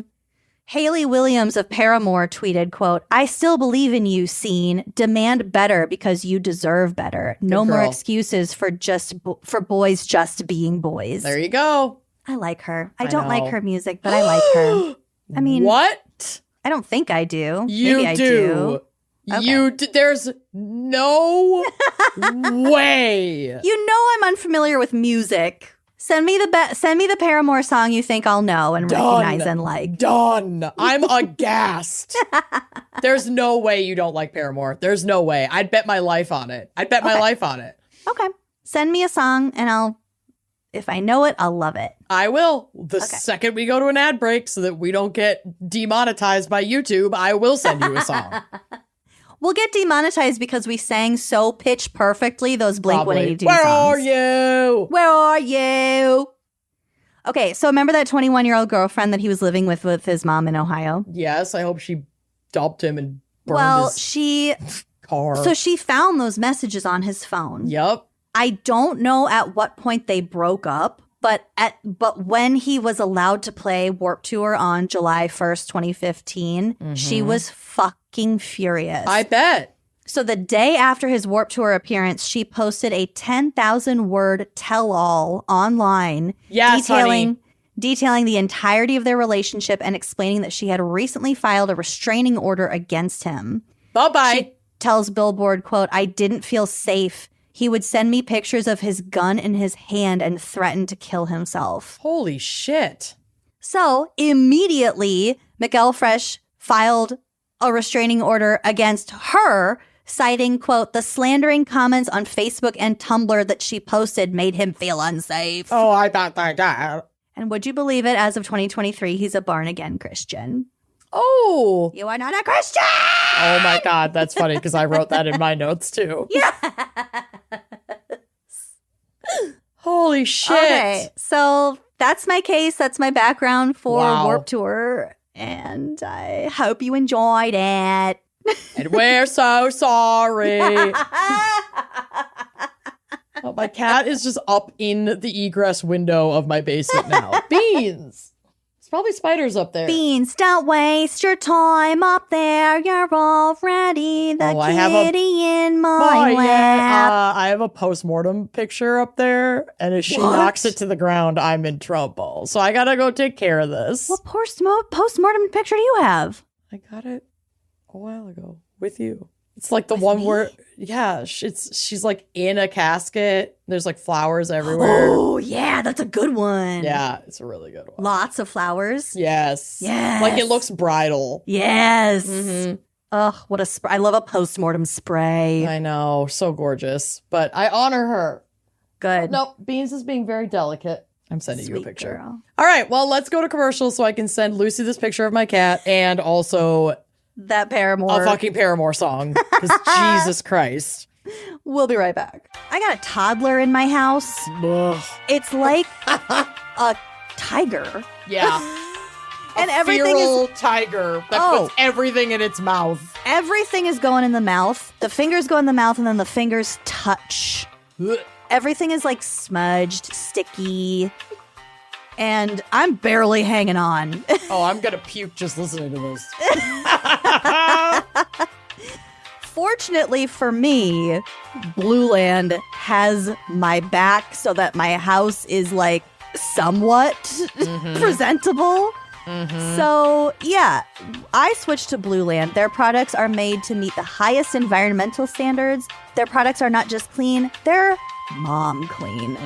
Blue Land products are 100% plastic free and made with certified clean ingredients that are safe to use around your kids, your house plants, your cats, your dogs. You don't have to choose between the safe option and what actually gets your house clean. Seriously, Blue Land, we've been using them for years in both of our households. She's got a sticky kid. I've got cats that are constantly gagging all over everything. I'm really rough on my laundry. I'm rough on my dishes. And Blue Land has something for everything you need. From cleaning sprays to hand soap, toilet bowl cleaner, laundry tablets. All Blue Land products are made with certified clean ingredients that are safer for you, for your family, for your pets, and for the environment. These are certified by EPA Safer Choice certified, EWG verified, Leaping Bunny, USDA bio-based, B Corp, all of the like big, is it good for the environment stamps? They've got them, baby. Their products are powerfully effective and 100% plastic free. Blue Land products are independently tested to perform alongside major brands and are free from dyes, bleach, and harsh chemicals. Honestly, Blue Land is trusted in over 1 million homes, including ours. My favorite things ever are the dishwasher tablets. And listen, I have never been good at like pre-cleaning my dishes, like what you're supposed to do when you put them in the dishwasher. You don't have to. Let me tell you, Blue Land steps up. She knows me. She's like, girl, you're gross. You got the baked on stains. You don't need a rinse aid. I've got your back. Blue Land has a special offer for our listeners. Right now, get 15% off your first order by going to blueland.com/gals. You won't want to miss this. Blueland.com/gals for 15% off. That's blueland.com/gals to get 15% off. Y'all, it's summertime. It's gorgeous. This whole season is about fresh air, sunshine, and I gotta tell ya, good food. Seriously, this is like the time that I feel the most compelled to cook because I like to sit outside and eat. I like to eat all the fresh vegetables that are in season. I'm obsessed, and that is why HelloFresh has become my bestie because you know I'm not a meal planner. No, but you don't need to be with HelloFresh. I don't need to be. HelloFresh makes it easier to fit quick, home-cooked meals into your schedule every week by curating delicious recipes like pasta primavera, chicken Dijon, pecan-crusted trout. Oh, yeah, that one's so good. I love the fish dishes. I know. If you're like nervous about how to cook fish or seafood dishes, they really make it so easy. Oh, they build my confidence. So those delicious dishes, as well as over 100 seasonal snacks, sides, and treats. In 2025, HelloFresh is evolving to fit every lifestyle by bringing customers even more convenience without compromising on taste, health, or homemade quality. Their new ready-made meals offer chef-crafted flavorful dishes that are ready in just 3 minutes. Let me tell you, that is a lifesaver in my household. Yeah. So you can just dig in and get outside, get some work done, or just have some me time. Every HelloFresh meal uses high-quality ingredients, including seasonal, fresh produce and proteins that travel from the farm to your doorstep. They also have flexible deliveries that you can pause or skip when you need to. If you're going out of town, don't even worry about it. Just log in and tell them what you're up to, what your needs are, and they've got you. Feel great with meals that fit your spring schedule and make the season even more delicious. Go to HelloFresh.com/gals10FM now to get 10 free meals with a free item for life. 1 per box with active subscription. Free meals applied as discount on first box. New subscribers only. Varies by plan. Attention, all renters. I want the attention of the rental coven. Yes. If you have not heard of Built, you're about to thank me.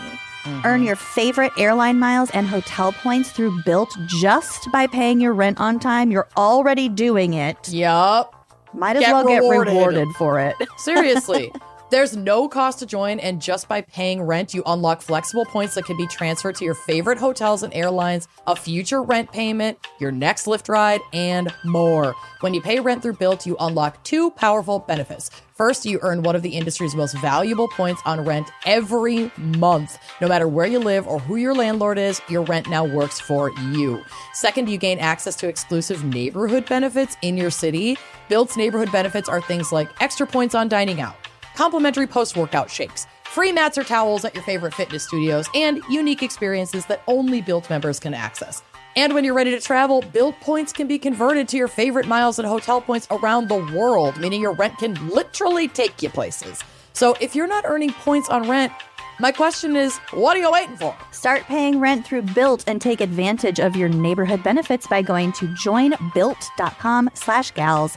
That's JOINBILT.com/gals.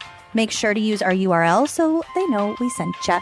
Joinbuilt.com/gals to sign up for Built today. Can confirm Lucy does like Paramore, so everybody calm down.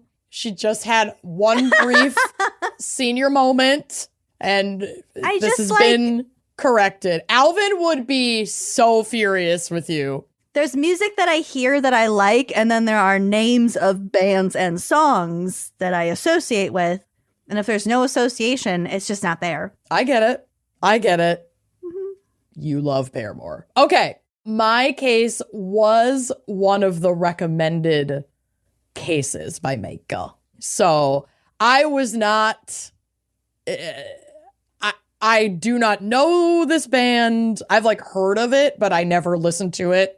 And I thought about going and trying to find some of their songs, but I didn't want to give them any plays on anything, so I didn't. Okay. And I'm fine with that, because it doesn't sound like it would have been my cup of tea. Okay. So I'm talking today about Tim Lambesis, who is best known as the founding member, lead vocalist, and the sole continuous member of the metalcore band As I Lay Dying. Oh, I've heard of that band. Yes, many have.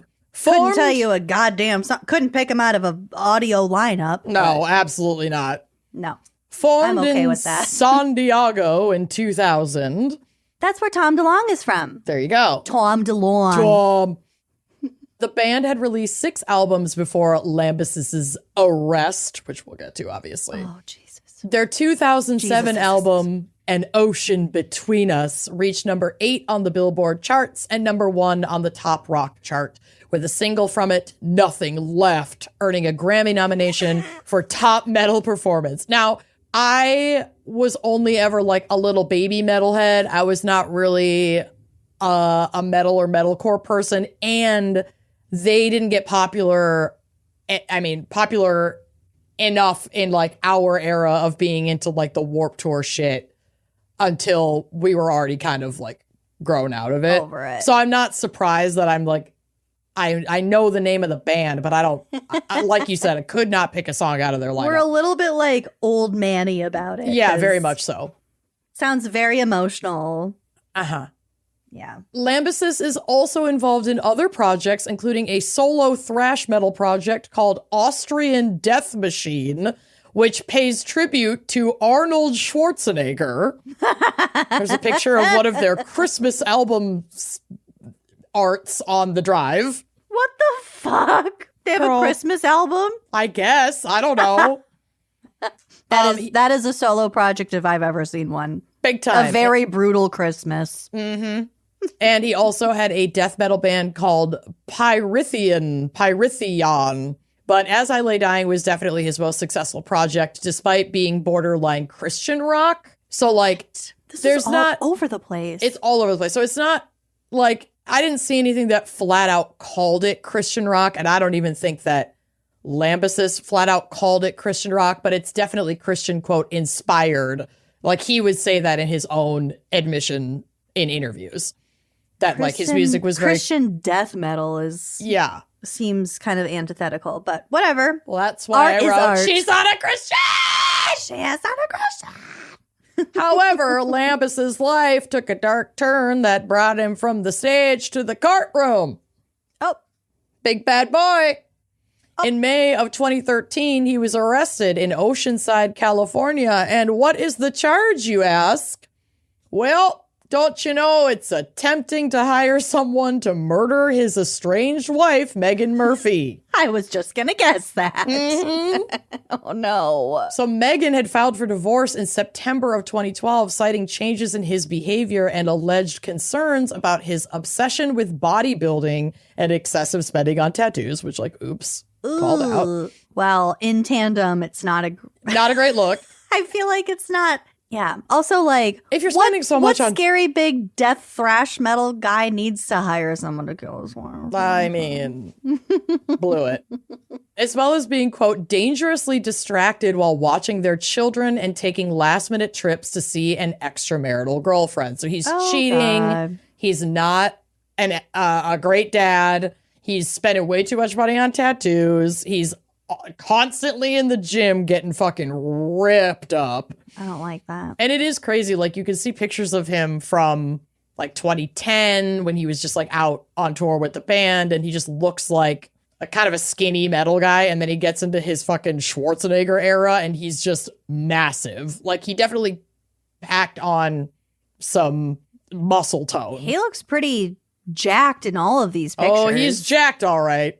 So Megan, so she filed for divorce, and she also restricted his visits with their 3 adopted children after their separation. So, like, I'm sure he was feeling like he was losing everything, but in typical powerful white man fashion, he made his wife the villain instead of, I don't know, working on his own behaviors that got him into this mess in the first place. Of course. Bitch, go to therapy. Like, fight a gorilla. Maybe instead of offering 20 grand to have your wife murdered, you could spend way less and go to therapy. 20 grand just to have her murdered? Yeah. What else could you do? You could start a garden. You could subscribe to some audiobooks. Start a different band.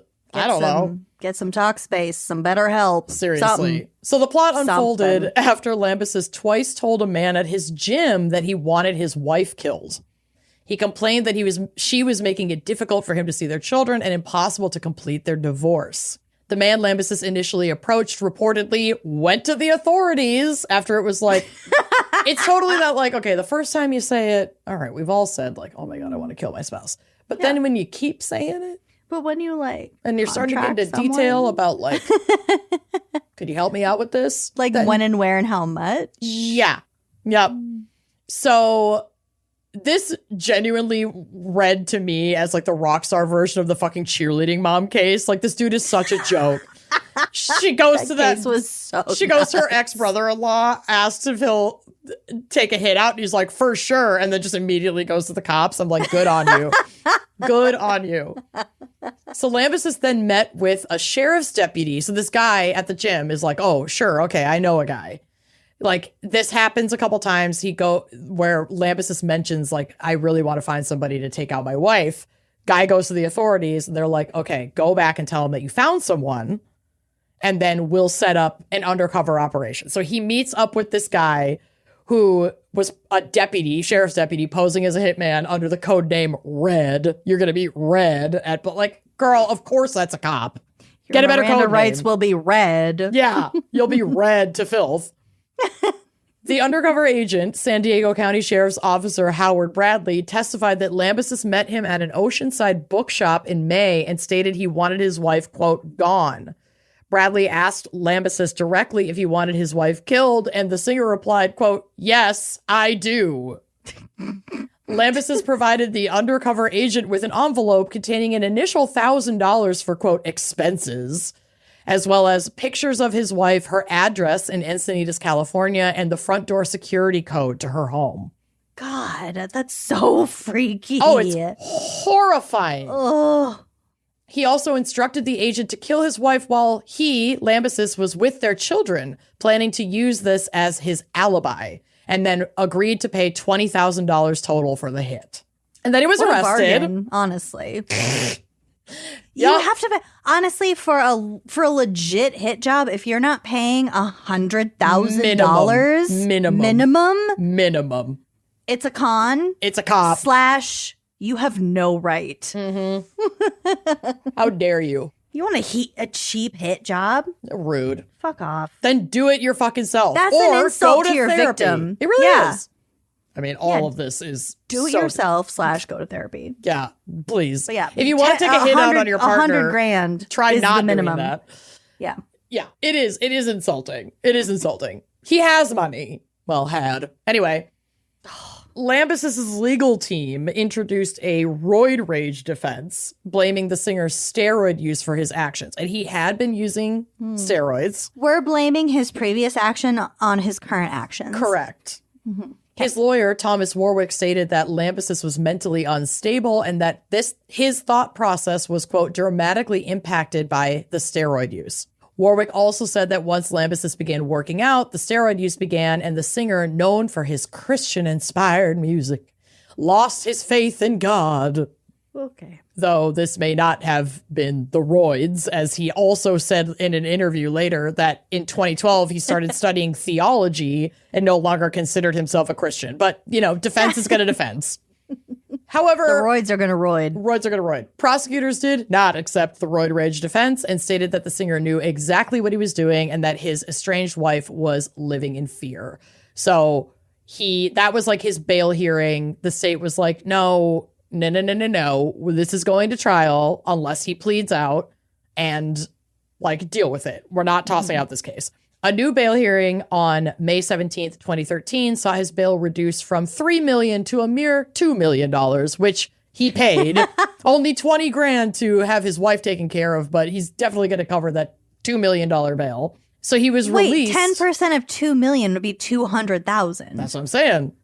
You said $20,000. I know he only wanted to pay $20,000 for his wife's hit, but he'll go ahead and drop okay. what's necessary for the $2 million bail. More insult. Cool. Great. Cool and great. Yeah. So he was released on bail on May 30th of 2013. He was required to wear a GPS monitor. He had strict travel restrictions and was unable to see or communicate with his wife or children. His band's mid-2013 tour with Kill Switch Engage was canceled as a result of this whole debacle. To which I say, this is going to ruin the tour. What tour? The Warped Tour. This is gonna... The Warped Tour. What tour? The Warped Tour. His mugshot where he's like kind of crying. Oh my God. And it just says, what tour? What tour? The World Tour. Justin Timberlake sucks.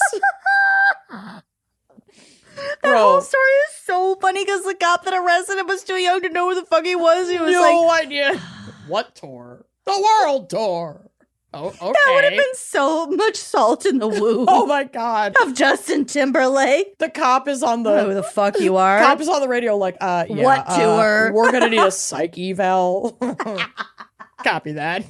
The World Tour. This picture is mugshot. He's looking straight forward with his tiny little pupils. Oh, it's rough. It's rough.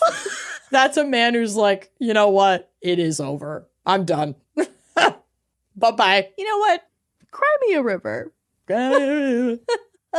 So on February 25th, 2014, Lambesis, knowing he was fucking cooked, changed his plea from not guilty to guilty. I mean, when you're literally trying to pay an undercover cop for a hit job, It's not great. the They evidence do have is footage, and it's not great. it's pretty solid. He was sentenced on May 16th, 2014, receiving a 6-year prison sentence with a credit for 48 days already served. His ex-wife, Megan, spoke at the sentencing, detailing changes in his behavior leading up to his arrest. She referenced Lambesis's favorite line from the movie Total Recall, where Arnold Schwarzenegger's character shoots his wife and says, quote, "Consider that a divorce." So, yeah. What is this? No. Thing with Arnold Schwarzenegger? I don't fucking know. I don't understand it. Consider this a divorce. Consider this a divorce. Get to the chopper. What the fuck? Yeah, and she was like, yeah, he was obsessed with him, noting his side project, Austrian Death Machine's references to the actor. Megan also filed a $2 million civil lawsuit against him. Good girl. While on house arrest before his sentencing, Lambesis wrote on his blog, which, like, oh my God, can you get more pathetic, that his studies of theology led him to question his Christian beliefs, finding it difficult to reconcile tradition and truth.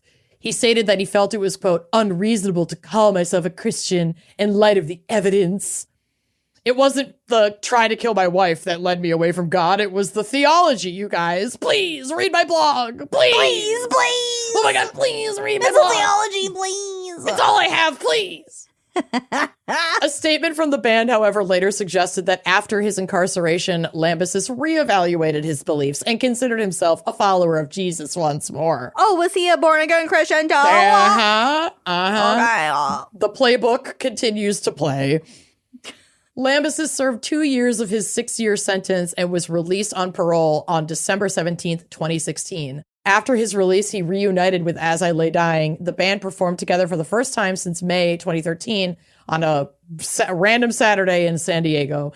In a Facebook post in December, Lambesis apologized to his ex-wife and children for his, quote, appalling actions, stating that there's no defense for what he did.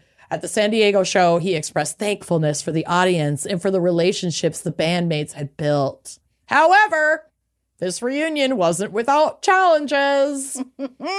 Guitarist Nick Hippa initially wasn't open to Lambesis's apologies, especially after an interview the singer gave before sentencing, which Hippa felt was, quote, one long excuse.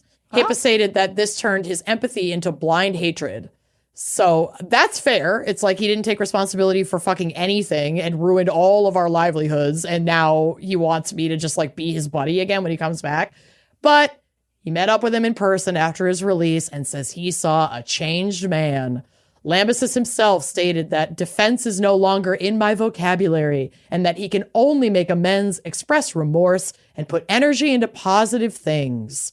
Let's see how long he sticks with that. Oh, wait, we'll get to it. The band did release a new single not long after they reunited called My Own Grave on June 7th, 2018. That's how you put positive Things energy into into things. Mm-hmm. And they released a new album, Shaped by Fire, in 2019, proving once again that cancel culture does not exist. This is so not like our... It's so embarrassing. It's so cringe. I know. Everything about it is so cringe. I know. More recently, Lambesis's personal life has again drawn attention. He married Amanda Dubord in 2017. So like right after getting out, can you imagine being the first person that this guy marries after he just got out of jail for taking a hit out on his ex-wife? Nope. Honey, Nope. love How long was he in yourself jail more. for? 2 years. Yeah, no. Love yourself more. Yeah. They You can divorced do in better. 2020. He then married a woman named Danielle Norris, who went by Danny Sierra, in 2022, and they divorced in late 2024, and there's a lot of drama around that. We'll get to it. All right. In December of 2020, Lambesis was hospitalized after suffering burns over 25% of his body in a bonfire accident. A bonfire accident. Girl, I don't know. It's sounding weird to me. I don't like it. In late 2024 and early 2025, rumors and videos circulated alleging that Danielle Norris had been verbally abusive toward Lambesis. Okay. This was his, third ex-wife.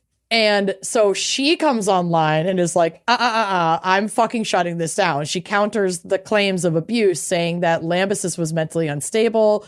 And in 2025, a leaked video appeared to show him hitting a dog with his foot, like kicking a dog. Oh, good. And this led to a petition for authorities to investigate animal abuse. And around this time is when Danielle Norris went public with a statement on her Instagram.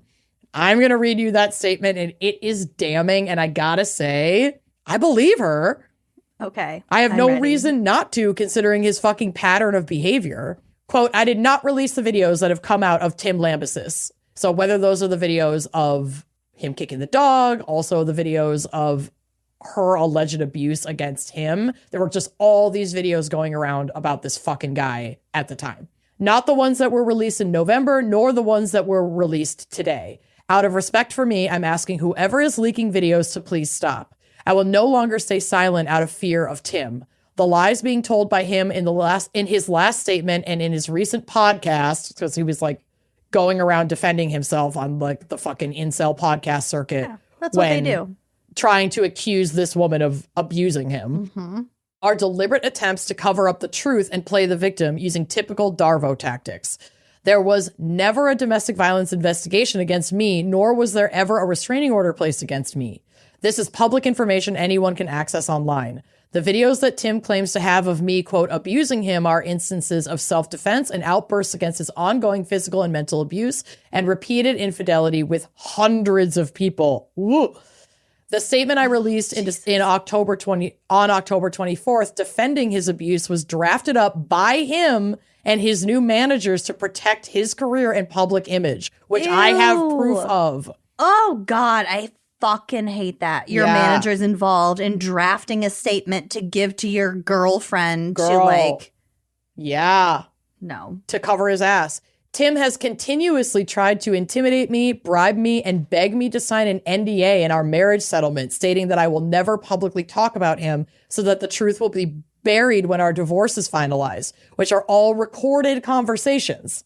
I also have a recorded phone call from Tim a week ago, rationalizing and explaining why he thinks we should get back together, probably because he knows that she's a huge risk to his image if she leaks all of this shit after they get divorced. I refuse to let dishonesty overshadow the pain and trauma I have endured any longer, not just to me, but to others close to this as well. This isn't just about me anymore. There is Tim's version of why his ex-bandmates left As I Lay Dying, and then there is the truth. There is no irony behind the timing of the dissolution of As I Lay Dying and our marriage. Because everyone in the band was kind of like, okay, I'm out. You're too much. You're doing too much. That sounds like he's been doing too much for a very long fucking time. Yeah.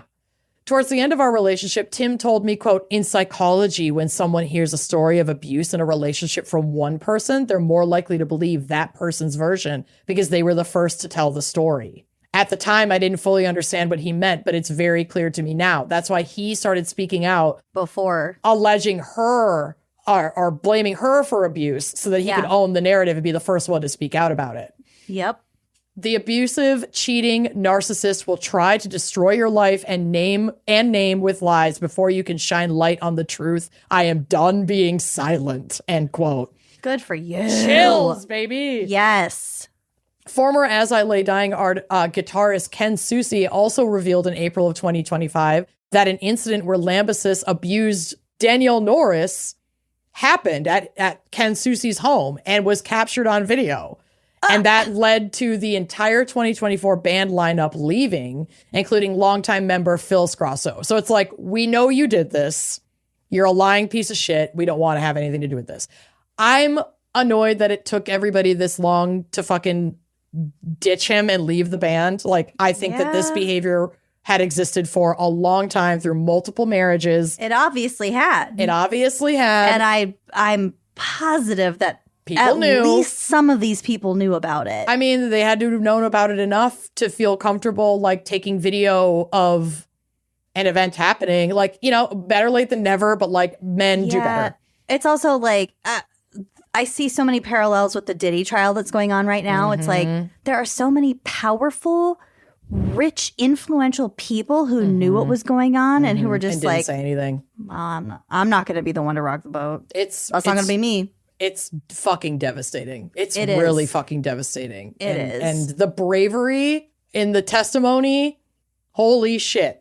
To be speaking out against these incredibly powerful people who are trying to discredit the trauma you went through at Who every have turn. buried so many people before that, probably. I mean, I'm mostly referring to the Diddy stuff. I don't know how influential the As I Lay Dying guys are, but I'm also talking about the Diddy stuff in this particular they could, moment. They could kill you. They have killed people for scary. speaking out. Powerful, scary shit. But I also really do think that the illusion of this power and the illusion of this control is a lot more powerful than the actual control that these people It is, have. and I think that is crumbling in so many different systems right now, and like that's why it kind of feels like a death rattle. Like all of this violence that we're learning about, I'm hoping it's a death rattle for a lot of this shit, because like the veil is slipping on so many fucking institutions that the veil is slipping. we had, and not the least of which is the federal government. Oh yeah, government, celebrity, like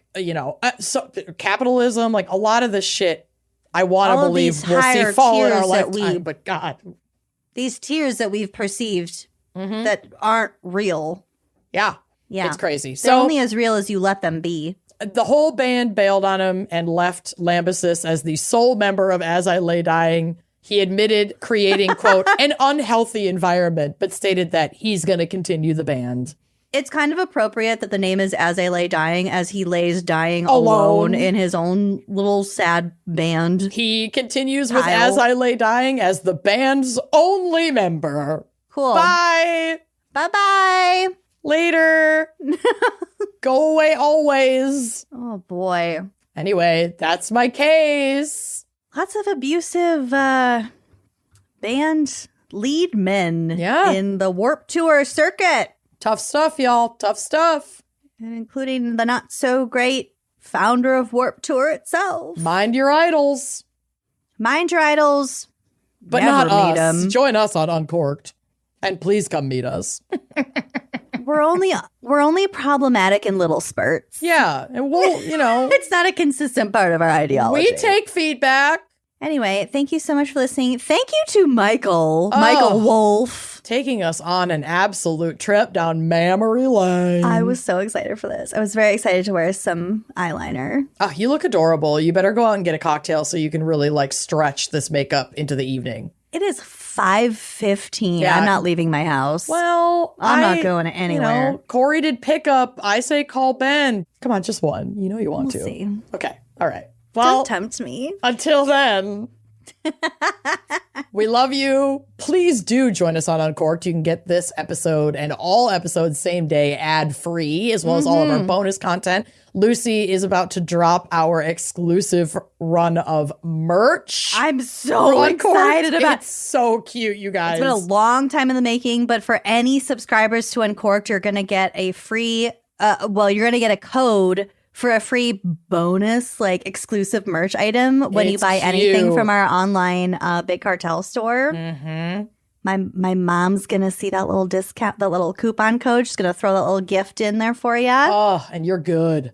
And you're good to go. You're good to go. Thank you so much for listening, and we will see you next week. Bye-bye. Thanks for listening to Wine and Crime. Our cover art is by Danielle Sylvan. Music by Phil Young and Corey Wendell. Editing by Jonathan Camp.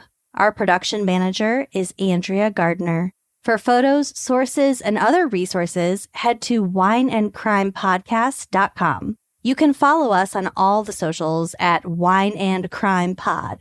If you'd like to show your support and get access to all sorts of wine-fueled bonus content, check out our premium channel at wineandcrimepodcast.com/uncorked. Cheers!